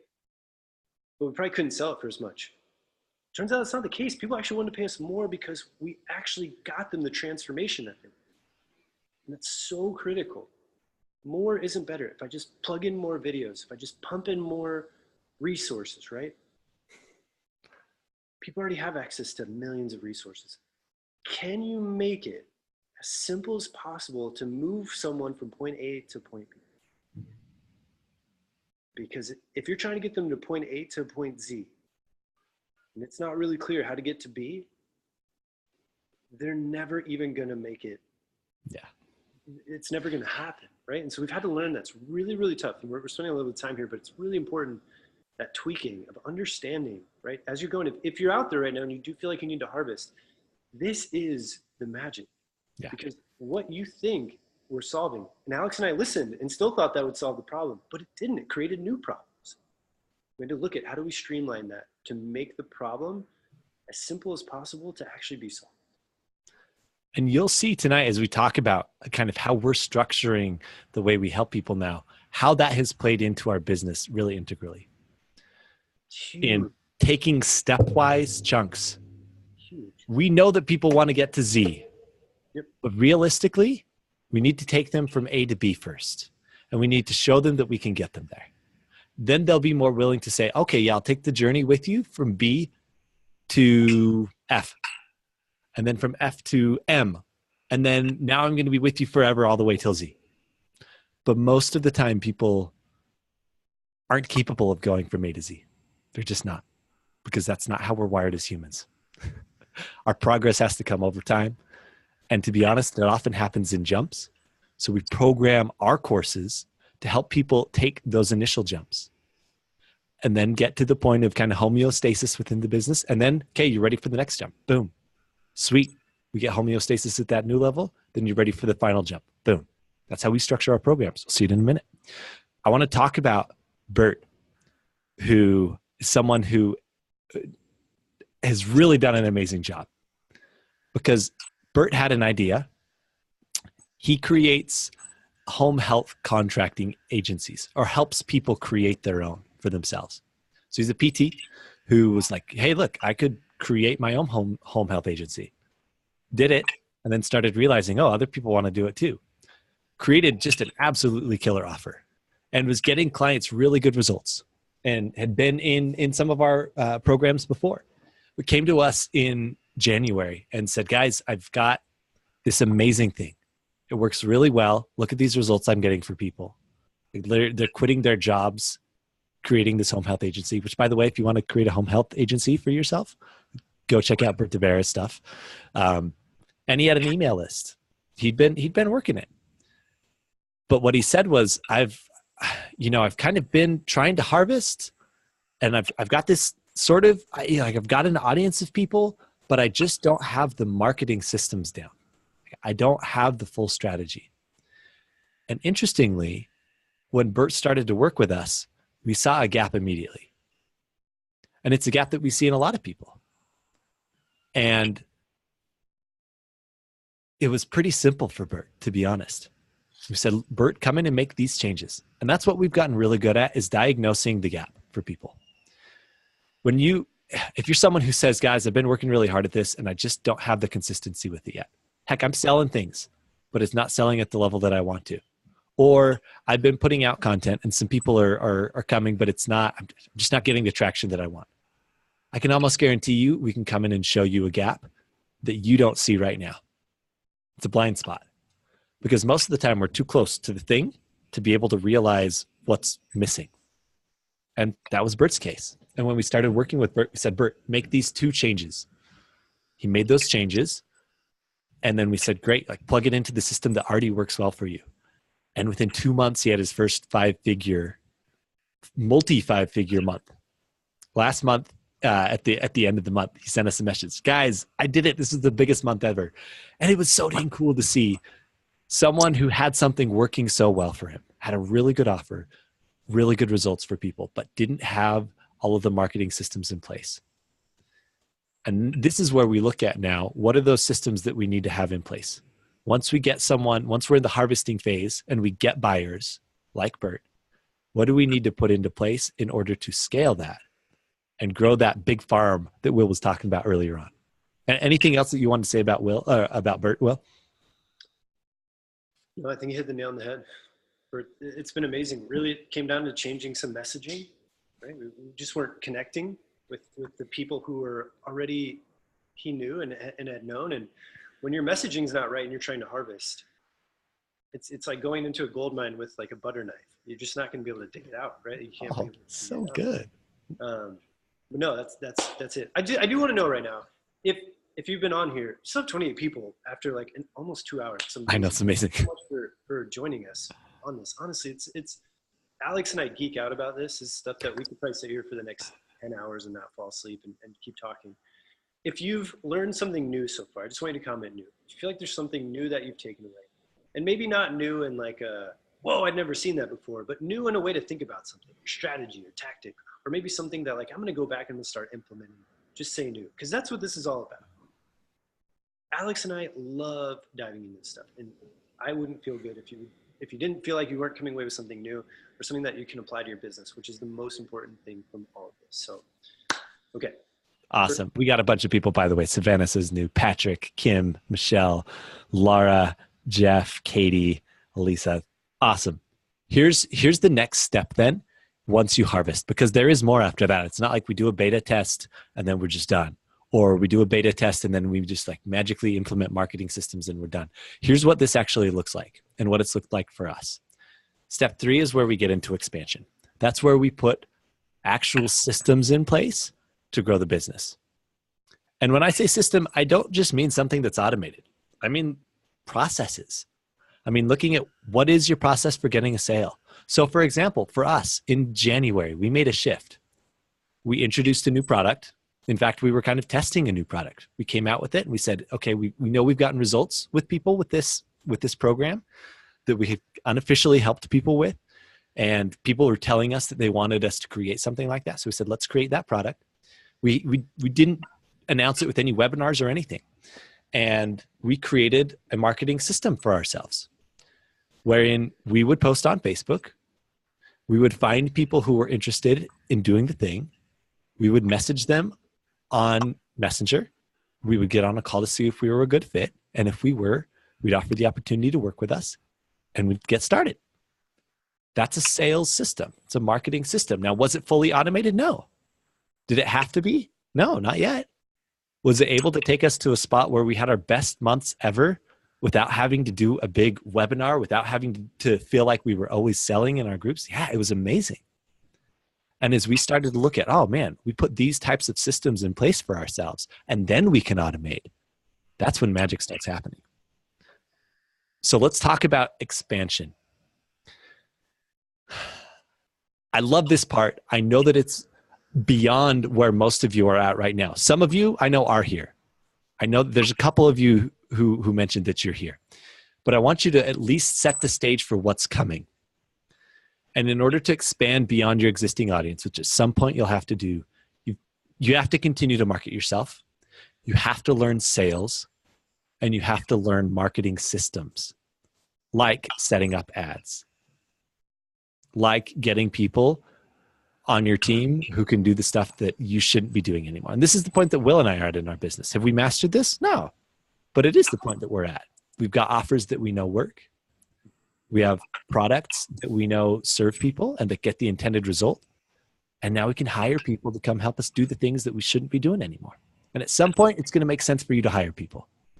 I think that most online business owners don't need to hire people early on. In reality, I don't think you should be spending money, especially on ads, before you have a product that is selling. So don't expand too quickly because you're wasting money.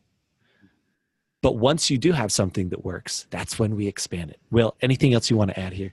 No, it's the number one thing at this point, where we see people who are harvesting want to jump quickly to this. And the reality is, if you don't have your sales process honed in, as Alex and I have been refining our sales process over the last 6 to 12 months, if you don't have your sales process dialed in, there is no point in pushing more people into the process that doesn't work.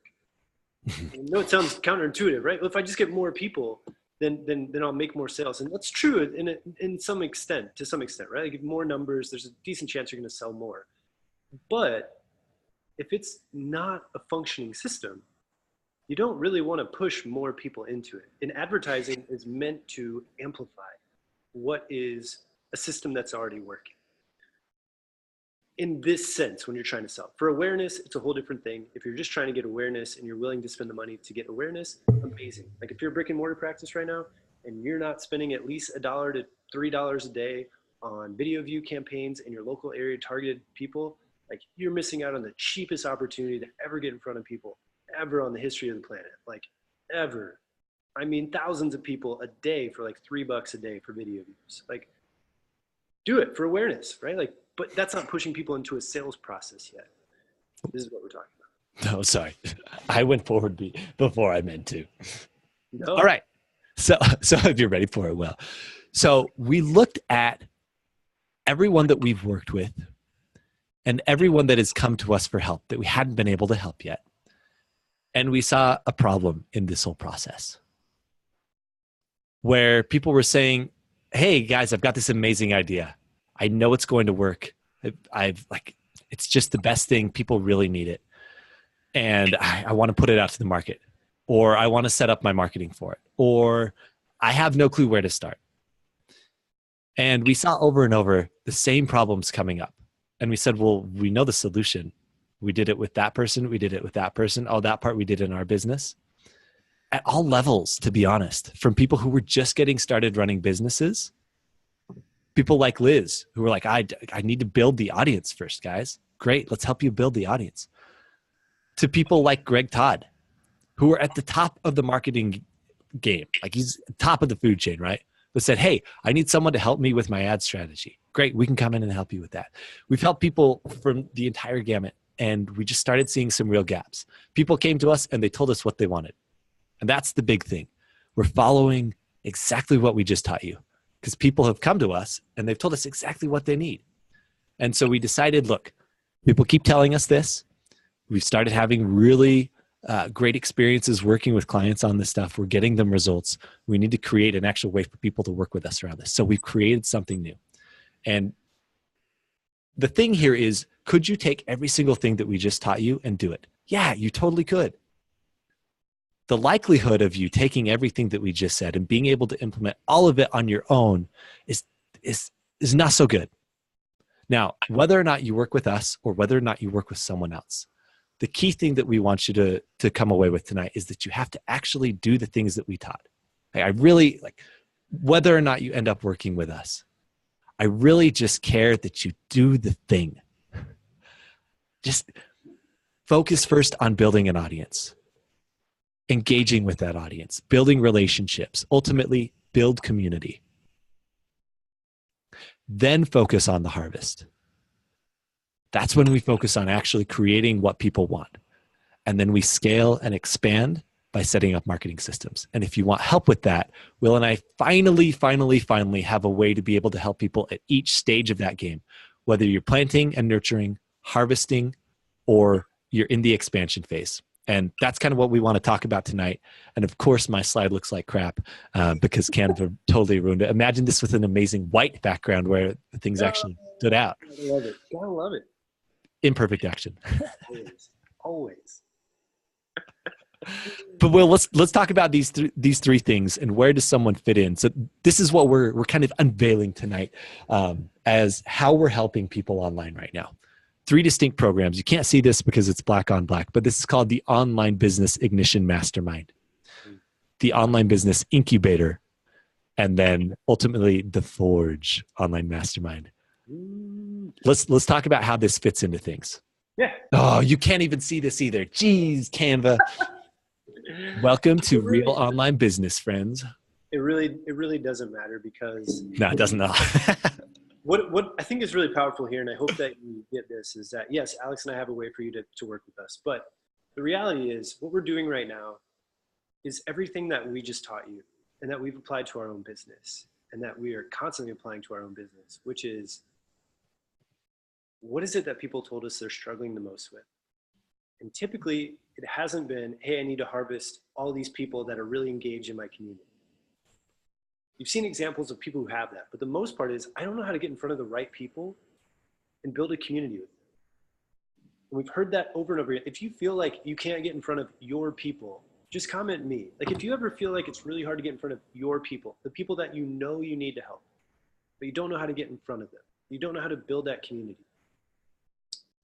That's what online business ignition is about. It's igniting the flame to build the community. That's what we're making, because that's what we've been told over and over again.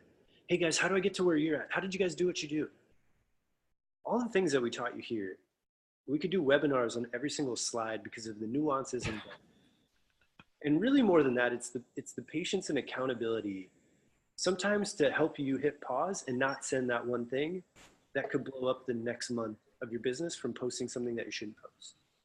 Or looking at, hey, are you applying the perfect post formula? If you don't know what the perfect post formula is, and you haven't watched Alex and the Xavier method, my word, are you missing out on an opportunity to create engagement quick. Like amazing, amazing stuff. Liz has been applying perfect post formula in her group.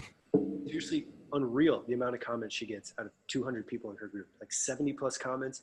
Josh Payne, another guy who we work with, getting 70 plus comments on a live video, and he only has like 160 people in his group. It's amazing what can happen.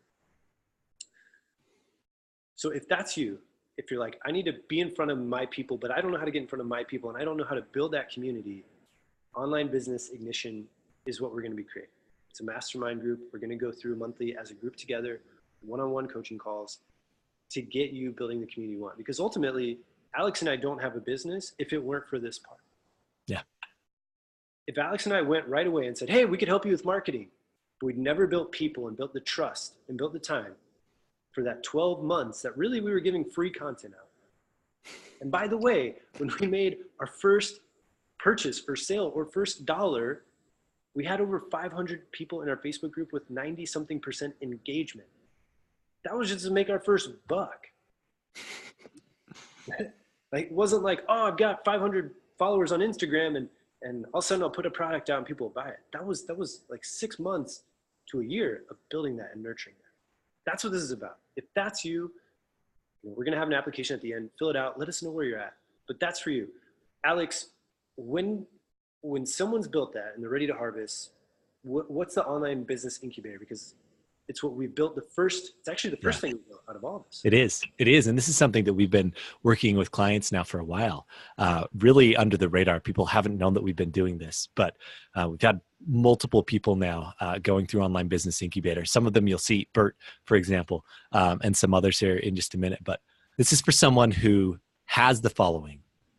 They probably even have an offer that they've tested. Maybe they've done their beta launch and people have given them feedback and they have something that sells. And now we're saying, look, we got to put the marketing systems in place. We got to make sure that your offer is dialed in. We've learned a heck of a lot about offer creation.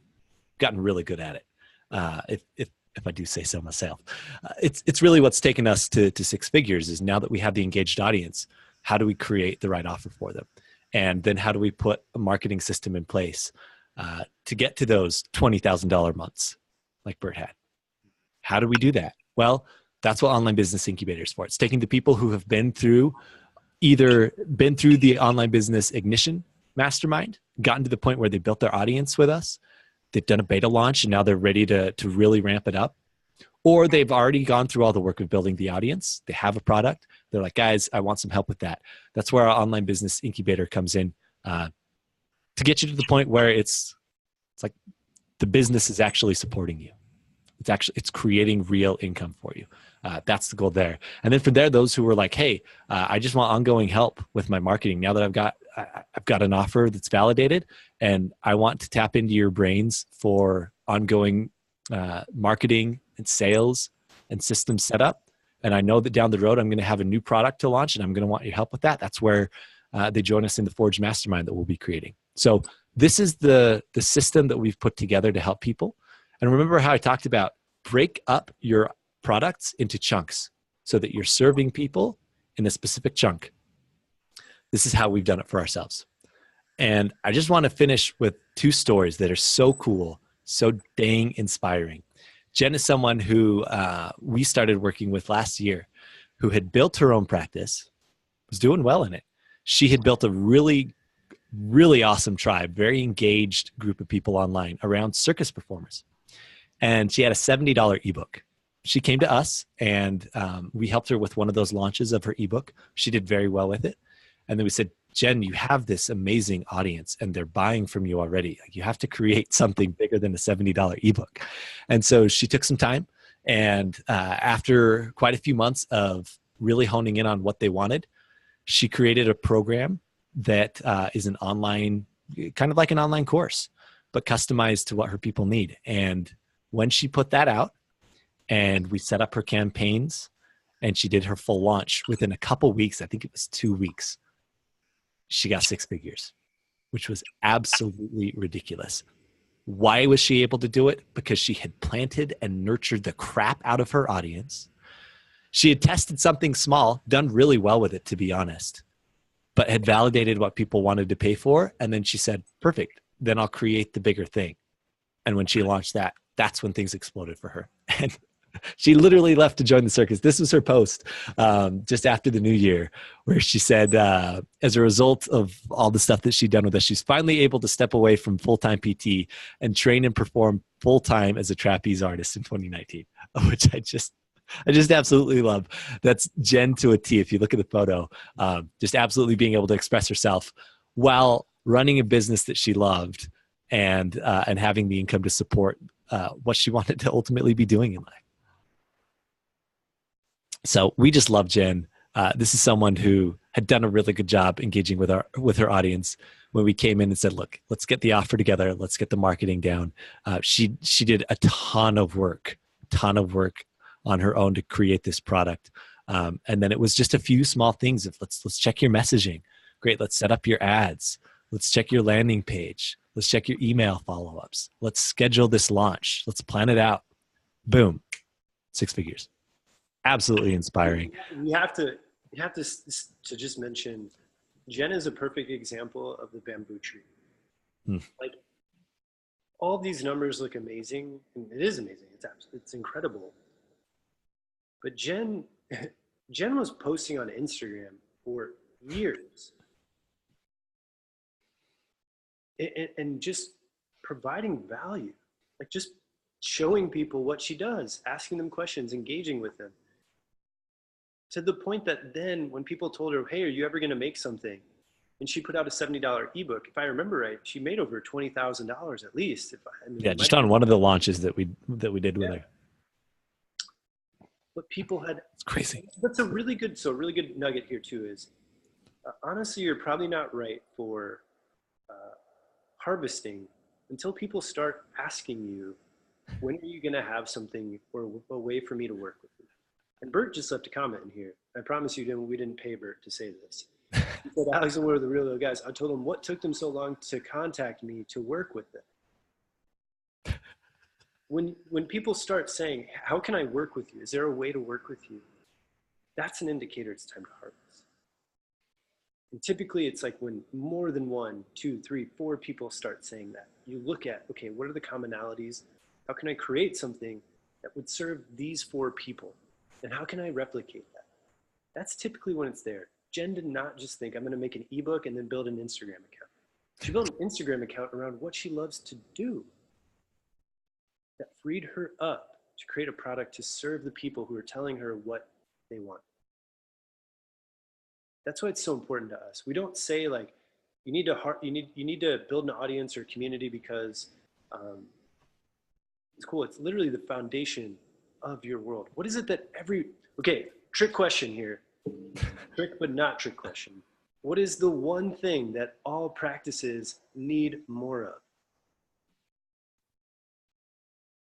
What is the one thing that practices need more of? What's the one thing that people come to Alex and I, their number one thing that they need more of for their business? I know. People. Laura nailed it. People. Laura got it. People. It's no different, right? Like, brick and mortar practices, brick and mortar businesses, online businesses, what are they after? More people. Jen took time to invest in building people. People are what funded her to have the life that she has now, that she literally left to join the circus. And if you rush to build people, yes, it's frustrating. Yes, it's time consuming. But when you build the people right, the people build the life for you that you've wanted because you built those people. And Jen is a prime example of Oh, I love what she's been able to build. She's that. so cool. So fun. She's awesome. All right. A lot of you know this lady, and we have such massive respect for her. Christine Walker is someone who we became friends last year. To be honest, it was about a year ago. And she had an audience before we started working together. She had offers that were working and working well, to be honest. And she came to us and started having questions about the marketing and, hey, what about Facebook ads, you guys?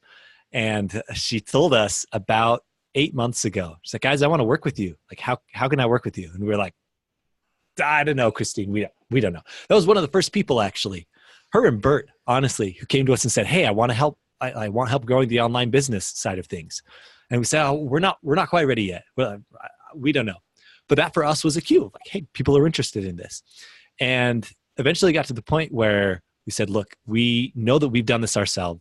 We've helped lots of people do this kind of underground, and we need to create something around this. And so we finally created what is now Online Business Incubator. And we came to Christine and said, look, I think you'd be a really good fit for this. And she made a couple tweaks to her messaging, a couple tweaks to her offers and pricing, and some tweaks to her marketing process. Now, she has a team in place. She's a very smart business owner. And if you don't know her stuff, you should look into her. She runs PT Website Secrets. If you have a brick and mortar practice and you need a website, she is the first person I would go talk to. But because of what we helped her do over just the first month, she realized that there was a process in her business that she thought she was going to have to hire someone for. It was going to cost her 40 grand over the next year. We came in and said, let's look at the process. Let's look at the marketing. Let's look at how you're getting people into your system. Let's make sure that you've got a tight process in place. We changed a couple things in her process, freed up a bunch of time for her, actually. And within a couple weeks, it became very apparent that she didn't have to hire someone, that she could train her existing staff on that. Saved her $40,000 right there. Then with a couple tweaks to her messaging, her offers, and yesterday we got this updated. We've helped to bring in over $20,000 in just the past 6-7 weeks now. And with the changes that have been made in her business, it's going to be worth probably $100,000 over the next year. Because she had an audience of engaged people that she's been building over time. She has a skill. She has offers that deliver results for people. She's got a really cool story. And if you've been following her lately, you would have seen on her Facebook how she's been very sick, very ill lately. And we were on the phone the other day, and she's posted this publicly as well. She talked about how because she has this online business and because of the systems that she's set up, she was able to still have her income generated, even though she's been literally almost flat on her back in bed. And I just want you to think for just a minute. Those of you who said that their why behind why it is that they want to build something online, I think Christine is a prime example of that. Because she also had a very successful cash practice as a PT. But she saw, hey, look, I recognize that life happens. And I just respect the heck out of her for how she's done this. But she said, I know that life knocks me down. And if you've heard her story at all, you know that she's had a rough history with some health issues. And she's been really open with that, which I applaud her for. But she said, I know that life's going to knock me down. So I had to get ready for it. And so she's built the systems in place to be able to be sick and still have $10,000 plus of income coming in and be able to have a team working for her. And Christine, to me, is the ultimate example of someone who is highly skilled in PT, highly skilled clinician, great business owner, found a skill set that she had that other business owners needed, that other people were telling her that they wanted help with. And she said, great, I'll build something around that. Now, has it happened overnight for her? Absolutely not. She's been watering that bamboo for years. But she really has been nurturing this skill set and people for quite a long time. But now that she's done that, she's a prime example of that. 90-foot bamboo tree springing up in, a year's time, that she's just absolutely killed it. And it's been so fun to work with her and see this happen and help her to put the systems in place. If you haven't seen Christine's stuff, you should go check her out. She's doing a really good job building an audience, turning it into figuring out what they want and creating offers around it. It's so cool to watch her journey. And I got to say that when I think of Christine, I think of Bert in particular. I look at, there's one thing we haven't talked about, and that's hacking your way into watering the bamboo tree quicker. So we teach inside. Miracle Grow. Miracle Grow. And that is watering people who've already been, I don't know how to say this properly, but watering. Let's just say it. Joining your bucket of water into someone else's bucket of water who's been watering bamboo for 3 or 4 years. Yeah. And leveraging the power of other people who already have existing audiences. I can tell you there's one thing that has made my ability to be sitting here right now. The ability to be able to pour my water into the same bucket as someone else who's been watering for 3 or 4 years. So when we say you have to water for 5 years, it's not technically true. If you want to do it your way and as long as possible, you can. But I can tell you what I have learned and what Christine is an example of, what Bert is an example of, is yes, it's a lot of hard work of watering on their own, but then also joining forces with people who've been watering bamboo plants for 3, 4 years. And you get to see the labor of that much quicker. It's something we haven't really touched on today, but it's leveraging the power of influence of others that we dive deep into. That's really been the secret sauce in a lot of ways beyond the marketing skills and the consulting. Because Alex and I have been able to create systems that allow us to leverage the influence of others. And too many of us want it to be our way or the highway, and not realizing that the people that you want to access, somebody else already has access to them. How do you nurture that relationship? How do you plant water in? How do you water that relationship that's going to yield you being able to go into someone else's ability to influence a group of people that you want access to? No. If you feel like there's someone out there right now, I'm really curious, and this hopefully this is one of the last comments I ask from you guys, is you feel like there's somebody out there already who has access to the same people that you would like to talk to? Yes or no? Or at least there's a group of people, if there are influencers out there who speak to people that you would like to be speaking to, right? And I'm going to argue, not argue, but I'm going to make a statement that one of the biggest reasons we're not where we want to be is because we're viewing it as competition or envy, rather than putting ourselves in a position to uplift those other people who are craving the same human elements that we all want. It all comes back to psychology. I love teaching this inside of stuff. Is that even those people are still craving significance, importance, feeling validated, feeling loved. And when you give them a platform to share them with the world, even if it's just a few more people, it allows you to access and tap into the influence that they already have over the people that you're trying to do. And it makes you seem like an expert. And I won't dive in because, I mean, man, I could spend 3 hours on nuances of this. But when I saw Christina, I thought of, she's been amazing at solving a problem. And she's been amazing at figuring out how to take her bucket of water and joining forces with someone who's already been watering for 3 or 4 years. And ooh, I love that. Also, the people who's watering, they have holes as well, right? It's not like there's holes in their buckets. It's not like every single drop always gets perfect, right? Sometimes you miss, the wind blows, right? She has an ability to help with that. Just powerful, powerful, powerful stuff.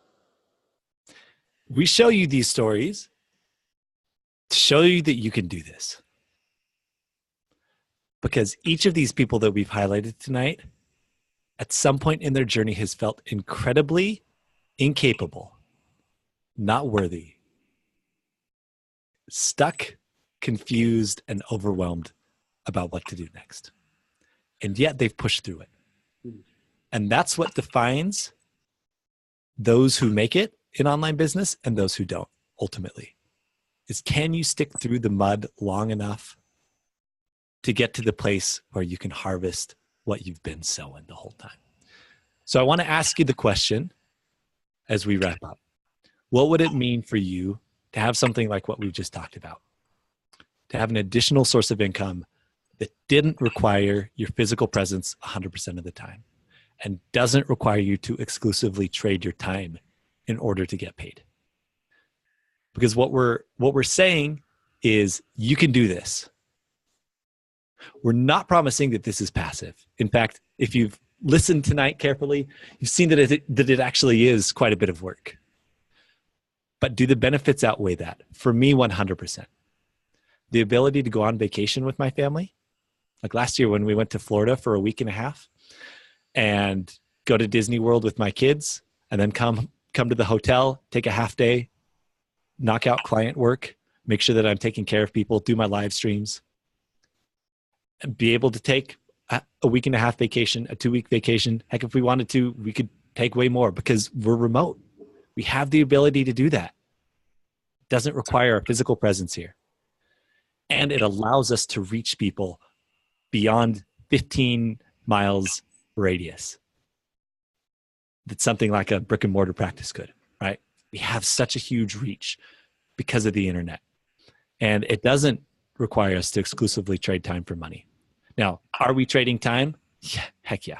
Like, believe me, we're still working hard.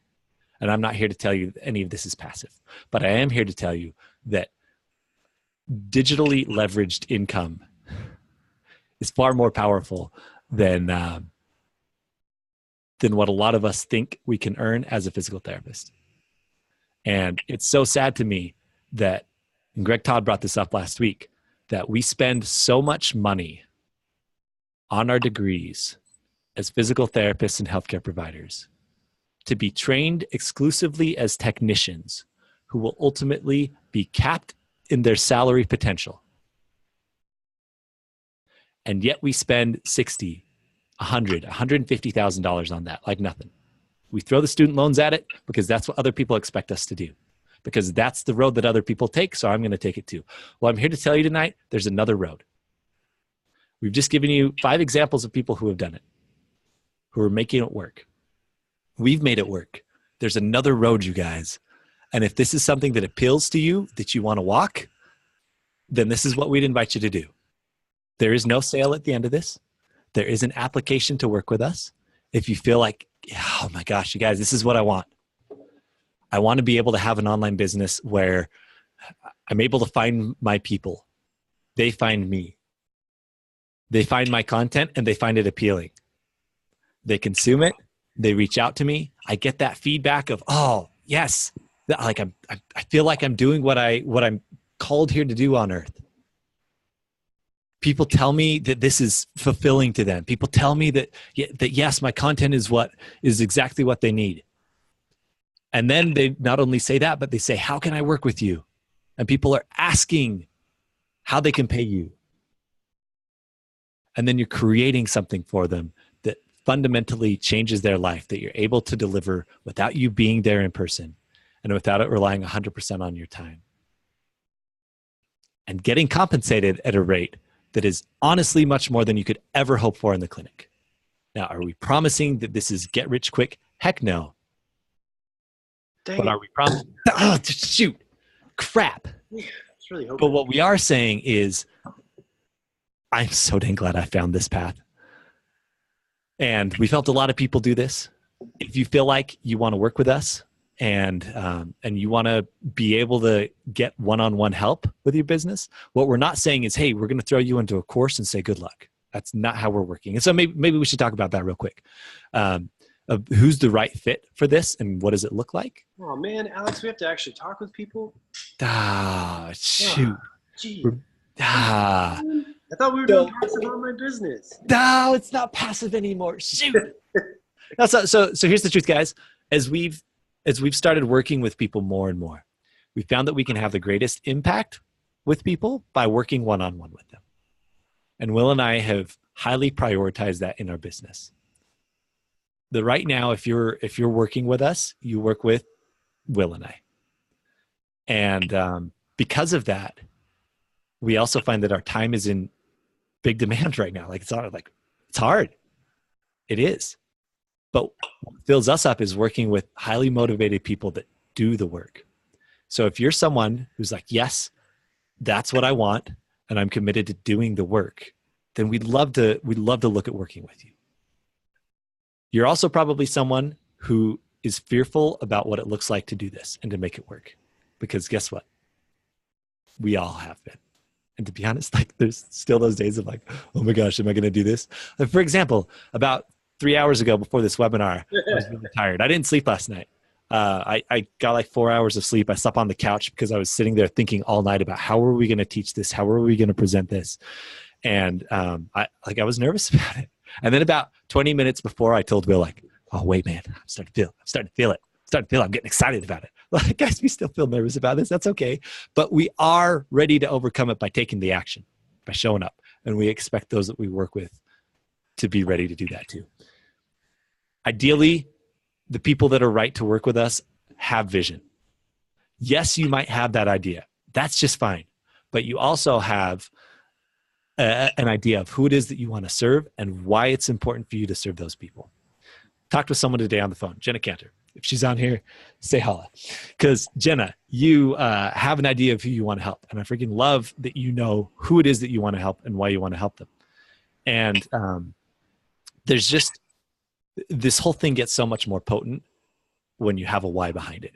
And again, that's why I asked y'all at the beginning, why do you want to do this? And not just for the people that you're going to be serving, but why for you? What's that reason? It's got to be more than just, I want to earn a comfortable living. I love that. We all do. What's the reason why? And then finally, we want to work with people who understand that they are bamboo, that the business that they're growing is bamboo. You've got to nurture it. You've got to plant the thing. And it's going to take time, but it's a process that lays a foundation for a much larger harvest than you could ever otherwise have. Those are the people that we love working with. And every single one of those people that we mentioned have those traits. And every single one of us is different in how we feel like we can contribute. All of us feel like, oh my gosh, I don't know if I can do this. I'm going to tell you 100%. If you're feeling a little bit of fear right now and like, oh, this is a lot, that's a good thing. Because it means that it's time to stretch. It's time to grow. And that is always a good feeling. Will, any other thoughts about who this is right for before we talk about sort of how we're going to be working with people? No, I really, that's it. Just, I look at it, I really look at it as, are you willing to pay online rent in a way? And by that, I mean, like, it not just from a financial standpoint, but are you willing to invest in the effort it takes to really make it happen? Like, if you really want to have an online business, like if you want to be able to have that freedom, like if it were easy, everyone would do it. Right? If it were that easy to have an online business and you could live anywhere in the world, work anywhere, work with whoever you want, it would be easy and everyone would be doing it. Yeah. The reality is it takes work. And I'm going to be honest, Alex and I don't want to work with anyone who's looking for an easy way out or a quick way out. Because that's not what Alex and I do, and that's not what we're about. And we invest in people. And so if that's you, more than anything, if you're willing to invest in the people that you want to help, you want to build a community, I would love to work with you. Alex and I would love to work with you. I don't want to work with someone who wants to sell fidget spinners. I want to work with someone who's passionate about what they want to do and they have a belief behind it and they really care about those people and that they're willing to show up even if those people aren't willing to come see them right away. Because that's the reality. And the reality is we all owe debt in the beginning. Sometimes that's attention. Sometimes that's commitment. Whatever it is. But if that's you, we would love to work with you. If you're committed and something that you really have a goal and you know that there's a deeper why, for me, it's to buy that plane one day. And it's just to say that I've officially conquered that aspect of my life that I needed to. So if that's you, there's something out there, we'd love to work with you, and we can talk about kind of what that looks like here. Yeah. Yeah. But you know, honestly, you're not going to get there if you're only willing to put in a few hours a day, or a few hours a week, and $100. It's just not going to happen. You're better off going to a casino and taking your shot. And I speak it as honesty. Like, you know, we could try to sell you on a typical webinar. Here's the benefits and features. Here's the value stack. Here's all the cool things that you're going to get. And oh my gosh, it's this value. The reality is we know what it takes. And if you want it, I want to help you get it. And if you want it, Alex and I want to help you get it. But it's not worth it for us or yourself if you're not committed to it. So let's talk about our method. And we're specifically talking right now about our online business ignition program. The people who are in the planting and nurturing phase, moving into harvesting, but are focused on growth. And to be honest, this applies to Online Business Incubator too, as I'm looking at it. Our method is pretty simple. We prioritize implementation, getting crap done. And that's actually something Christine had said when she worked with us, when she started working with us. She said, I just knew that you guys would help me get stuff done. And we really pride ourselves on that. Is what you're going to put out there always going to be perfect and the best and the most polished? No, but it shouldn't be, because we should be testing stuff. Most people don't make it because they just don't get enough of it actually done in a timely manner. And if you're sitting on here right now and you're someone who has been spinning their wheels for a while, or someone who's been at it for a while and you just haven't finished the thing, I would really invite you to think about this, to seriously consider it, because I know, like, I've invested in coaching before, a lot. We're doing it right now, paying quite a bit of money for coaching, paying a lot of money for coaching in January.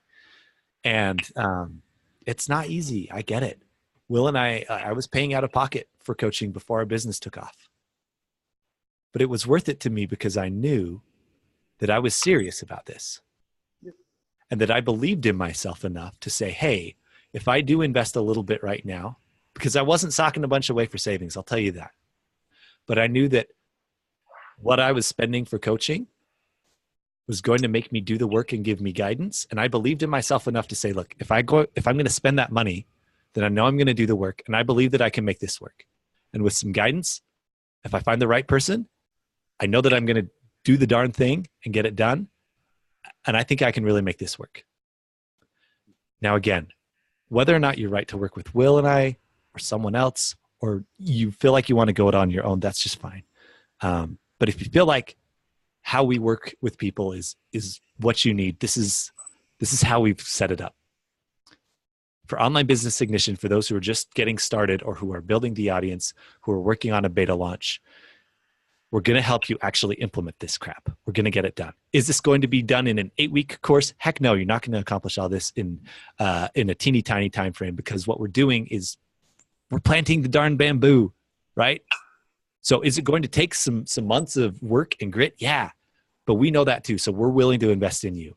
We're willing to invest our time one-on-one to help you get this done on a weekly basis if we need to get in there and get this done. We also are going to have a mastermind component of it, where other people who are in this group, we're hoping to keep it small initially. We're probably only going to work with 10 to 12 people for this first go round. But there's going to be group support of other people who are doing the same thing. And we're going to be bringing in some of those who are ahead of the game. Some of the people, we haven't told them this yet, some of the people like Bert, like Christine, who are now killing it, to tell you how they've done it. And we're going to be in there giving you exactly how we would do things. We're going to give you step-by-step stuff for your business, for your audience. We're going to go over your emails if we need to and say, great, this is how you should write your email. Send. Implementation over perfection. That's how we roll, guys. So I know that as we're finishing up here, y'all might have questions. Feel free to post them in the comments. Laura, don't be late for trivia. You got to make it to trivia. Trivia is important. Trivia is huge. You got to make it in. We appreciate you, Laura. By the way, this application probably takes between 5 and 10 minutes to fill out.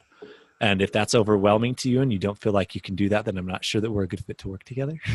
So if you can't take 5 minutes to be introspective about your business and where you're at and where you want to go, then I would propose that you're not thinking about things seriously enough, and you should maybe reconsider how seriously you're taking your business. So it does take a couple minutes. At the end of the rainbow, if you will, is a call with Will or I. We'll sit down and look at what is it that you want in your business. Our primary goal when we get on a call together is to give you clarity on your next steps. And if it happens to be that we feel like we're a fit to work together, then we'll talk about that, but we're going to give you clarity.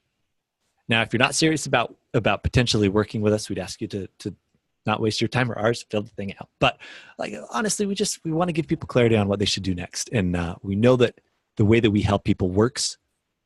We've done it over and over.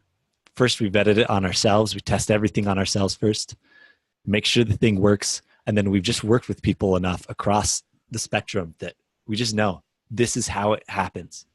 And we're going to hold you accountable. And by God, if you are part of our program, you're getting the thing done. We don't let people slack off.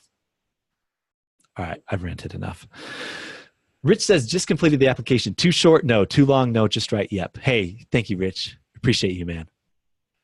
Let's talk about, this is sort of the crux of everything here, that we're going to guide you to get in front of the right people who need your expertise and are willing to pay for it.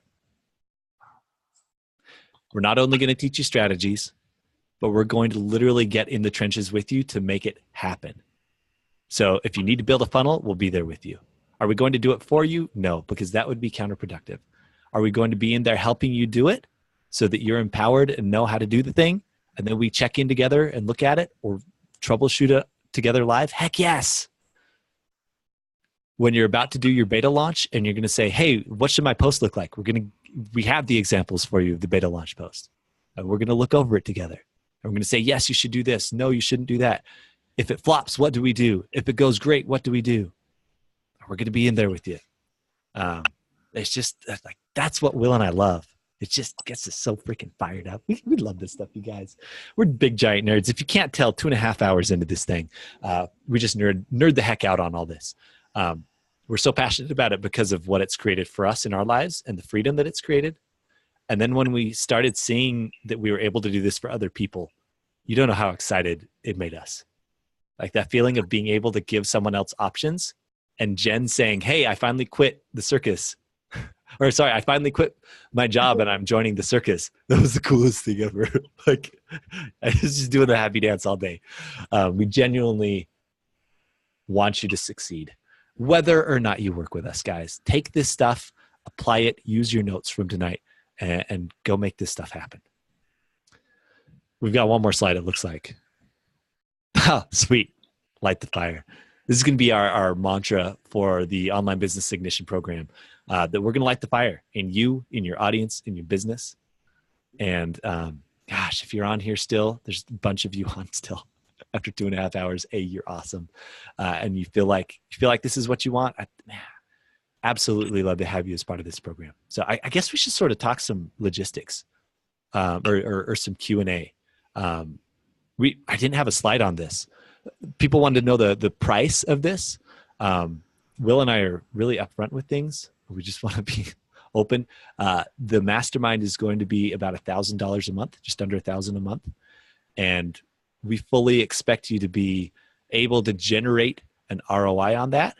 Now, am I saying that, hey, in 3 months, we're going to make you $10,000 like we were with some of these other people? Well, if you're planting the bamboo, like we got to plant the bamboo.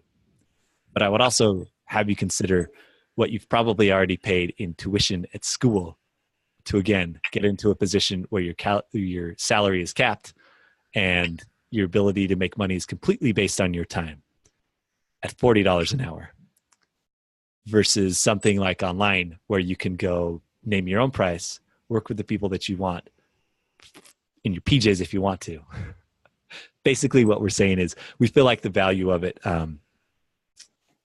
completely, and it should feel like it completely exceeds the cost. And we're business owners too. We know what it's like to pay other people to get help, and we know what we value. And so we've built this program around that to highly prioritize getting people one-on-one help. So, Will, I'm going to toss it to you, brother. What would you like to end on? And guys, if you've got questions about the program or about what we've taught tonight, please leave them in the comments. It's getting late, I know. I'm going to head to bed soon, but I've carved out a few more minutes for questions about growing your audience, about working with us. But in the meantime, Will, I'll toss to you. Yeah, we've got some questions. So Michelle says, how do you balance building an online business while working towards an income needed for loans and current financial obligations? So Michelle, I think it's a great question. So for me, I can answer my perspective. I did it gradually. So I worked on our business after I would do home health for, I'd see my 6 patients a day, which would take me 8-9 hours. I chose to do home health because it paid more, which would give me leverage. It also gave me time in between patients that I could actually send messages to people on our Facebook group and do things like that. So I had to make a sacrifice. I didn't want to do home health in the beginning. Actually ended up being a blessing because it paid more and I actually had autonomy. So for me, that's how I balanced it out. I think one of the things is I always, even as a student, I was investing what little money I had into coaching. From Greg Todd was the first person that I invested in. Then I bought courses in other people that I learned skills that I needed to learn that could make me money. So for me, it was balancing that out, looking at what could I cut out that I didn't necessarily need. And then I always looked at, for me, it was just always looking at investing versus cost. So I don't know, Alex, if you have other thoughts on that, but that's just kind of the way that I approached it. Yeah. I remember I had a conversation with, I don't know if you guys know Will Butler.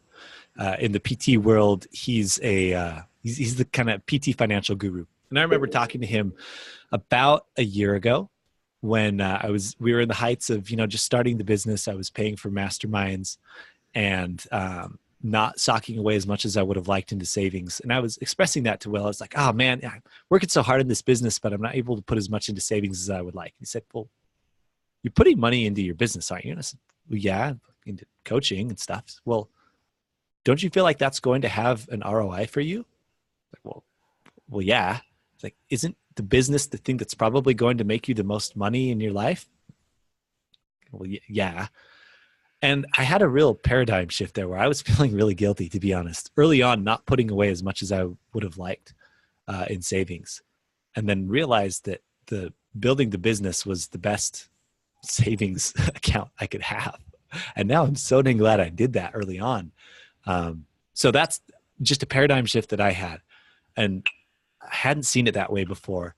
And then as Will broke it down to me, building a business was the best savings plan I could have. Now, am I saying that you should have no savings? No. I'm a financially responsible guy as well.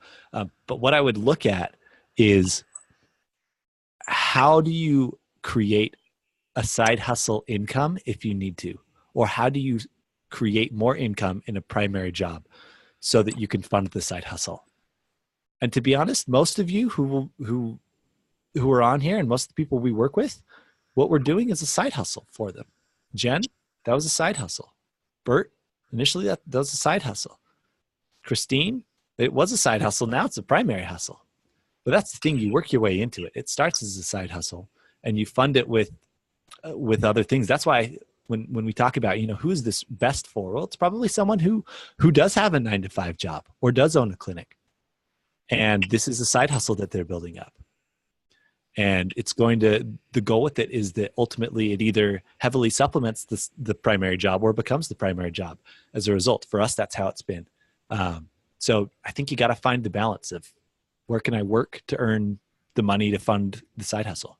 And again, we're really tough on, you shouldn't be spending money where you don't need to spend it in a business early on. That's why we love online business so much. I mean, we had a very shoestring budget from early on where we were spending very little to get this thing up and running. Then once it made money, then other things came along. But early on, it doesn't cost a lot. Yeah, that's him. Yeah. Sorry. Go ahead, Will. No, please finish it. Sorry. No, I don't remember the last part that I was going to say. Oh, the probably coaching was, to be honest, the biggest biggest business expense that we took on? Yeah, I was just gonna say something similar. That, like, your biggest expense should be just registering for an LLC. Honestly, the beautiful thing is it costs nothing to start a Facebook group, it costs nothing to start an Instagram page, it costs nothing to start a YouTube channel, it costs nothing to start a blog. Um, and if that's the case, if that's where you're at, if you have more time than money, or you have equal time as you have money, depends on the scenario, then we're a big believer put in the time. Yeah. Truly. If you're at a point where, like, hey guys, I have some finances and I'd rather speed the process up and learn quickly and not have to make the mistakes myself, then that's where money helps expedite time, right? But Alex and I in the beginning did everything for free, and it cost us, other than the few softwares we would use, which cost, I don't know, 30 to 70 bucks a month, maybe a few of them at most between the two of us, and actually creating the LLC. And really, I don't even know if did we make that happen before we actually made money, or did we? Yeah, no, we created the LLC right before we. Yeah, dude, we were so legit. Yeah. Yeah. So Michelle, it's just a big thing. Like, Alex and I are here to and this is why we're going to have an application process. We don't want someone to work with us who's not ready for it. And if you're at a place where it's like, guys, I'm drowning in student loan debt, we totally understand. We've been there. We have no desire to make someone's situation feel more overwhelming or worse. And that's what our Facebook group's for, right? Teach you all the ways that we know that are there, the strategies that we use that are there for free. We just know that what we're capable of, working with someone one-on-one, if the commitment's there and they're willing and it makes sense, that we can really help transform their business and transform their lives. So Michelle, if you're in that spot, focus on what needs to come first. Get comfortable in a place where you feel like financially you have breathing room, because that's what matters most. Someone who's dealt with mental health issues for the last decade in my life, you got to take care of that first, right? And even if you've never had mental health issues, you might, if you don't take care of those, right? That leads to stuff. So we want what's best for you, Michelle. Then we had a second question come in from Savannah. Said, speaking from a position as a pre-PT student, do you have any nuggets of wisdom or guidance on how to discover and define your niche to develop an online business? I think that early on, when you have no clue what you want to do, there's a lot of value in exploring multiple possibilities. And early on, I had 5 different directions I was going. I really didn't know that, hey, online marketing is going to be my thing. Digital marketing is how it's like. I didn't know that. I explored some personal development stuff for a while. I thought I'd look into that. I explored online running coaching. I looked into that. And there's a book that I really love called Decisive by Chip and Dan Heath. And their guidance for how to make a decision is narrow it down to the best options that you can reasonably fathom, and start going down the route of each of those a little bit to see what it feels like for you. And so as you're looking at, okay, what niche do I go after? Well, I spent like 3 years trying to figure that out, Savannah. It was tough. So as we say, water the bamboo, that's something that definitely takes time to figure out, just from a basic level. Who do you like serving? And that's really what I would start with. Who do you like working with? What kind of people do you like helping? What things have you accomplished yourself that you would like to help other people do? That's where I would start. Beautiful. I love it. Honestly, Savannah, it's something I'm so passionate about as I've gotten older, that I wish I would have been able to give myself permission to follow more of what I was curious about and be willing to change if I didn't get it right away. Like, it's the honest, I think the best bet, you could always be wrong. I think the best bet I can make for you, Savannah, is whatever the thing you think it is, it's probably 2 or 3 other things besides that.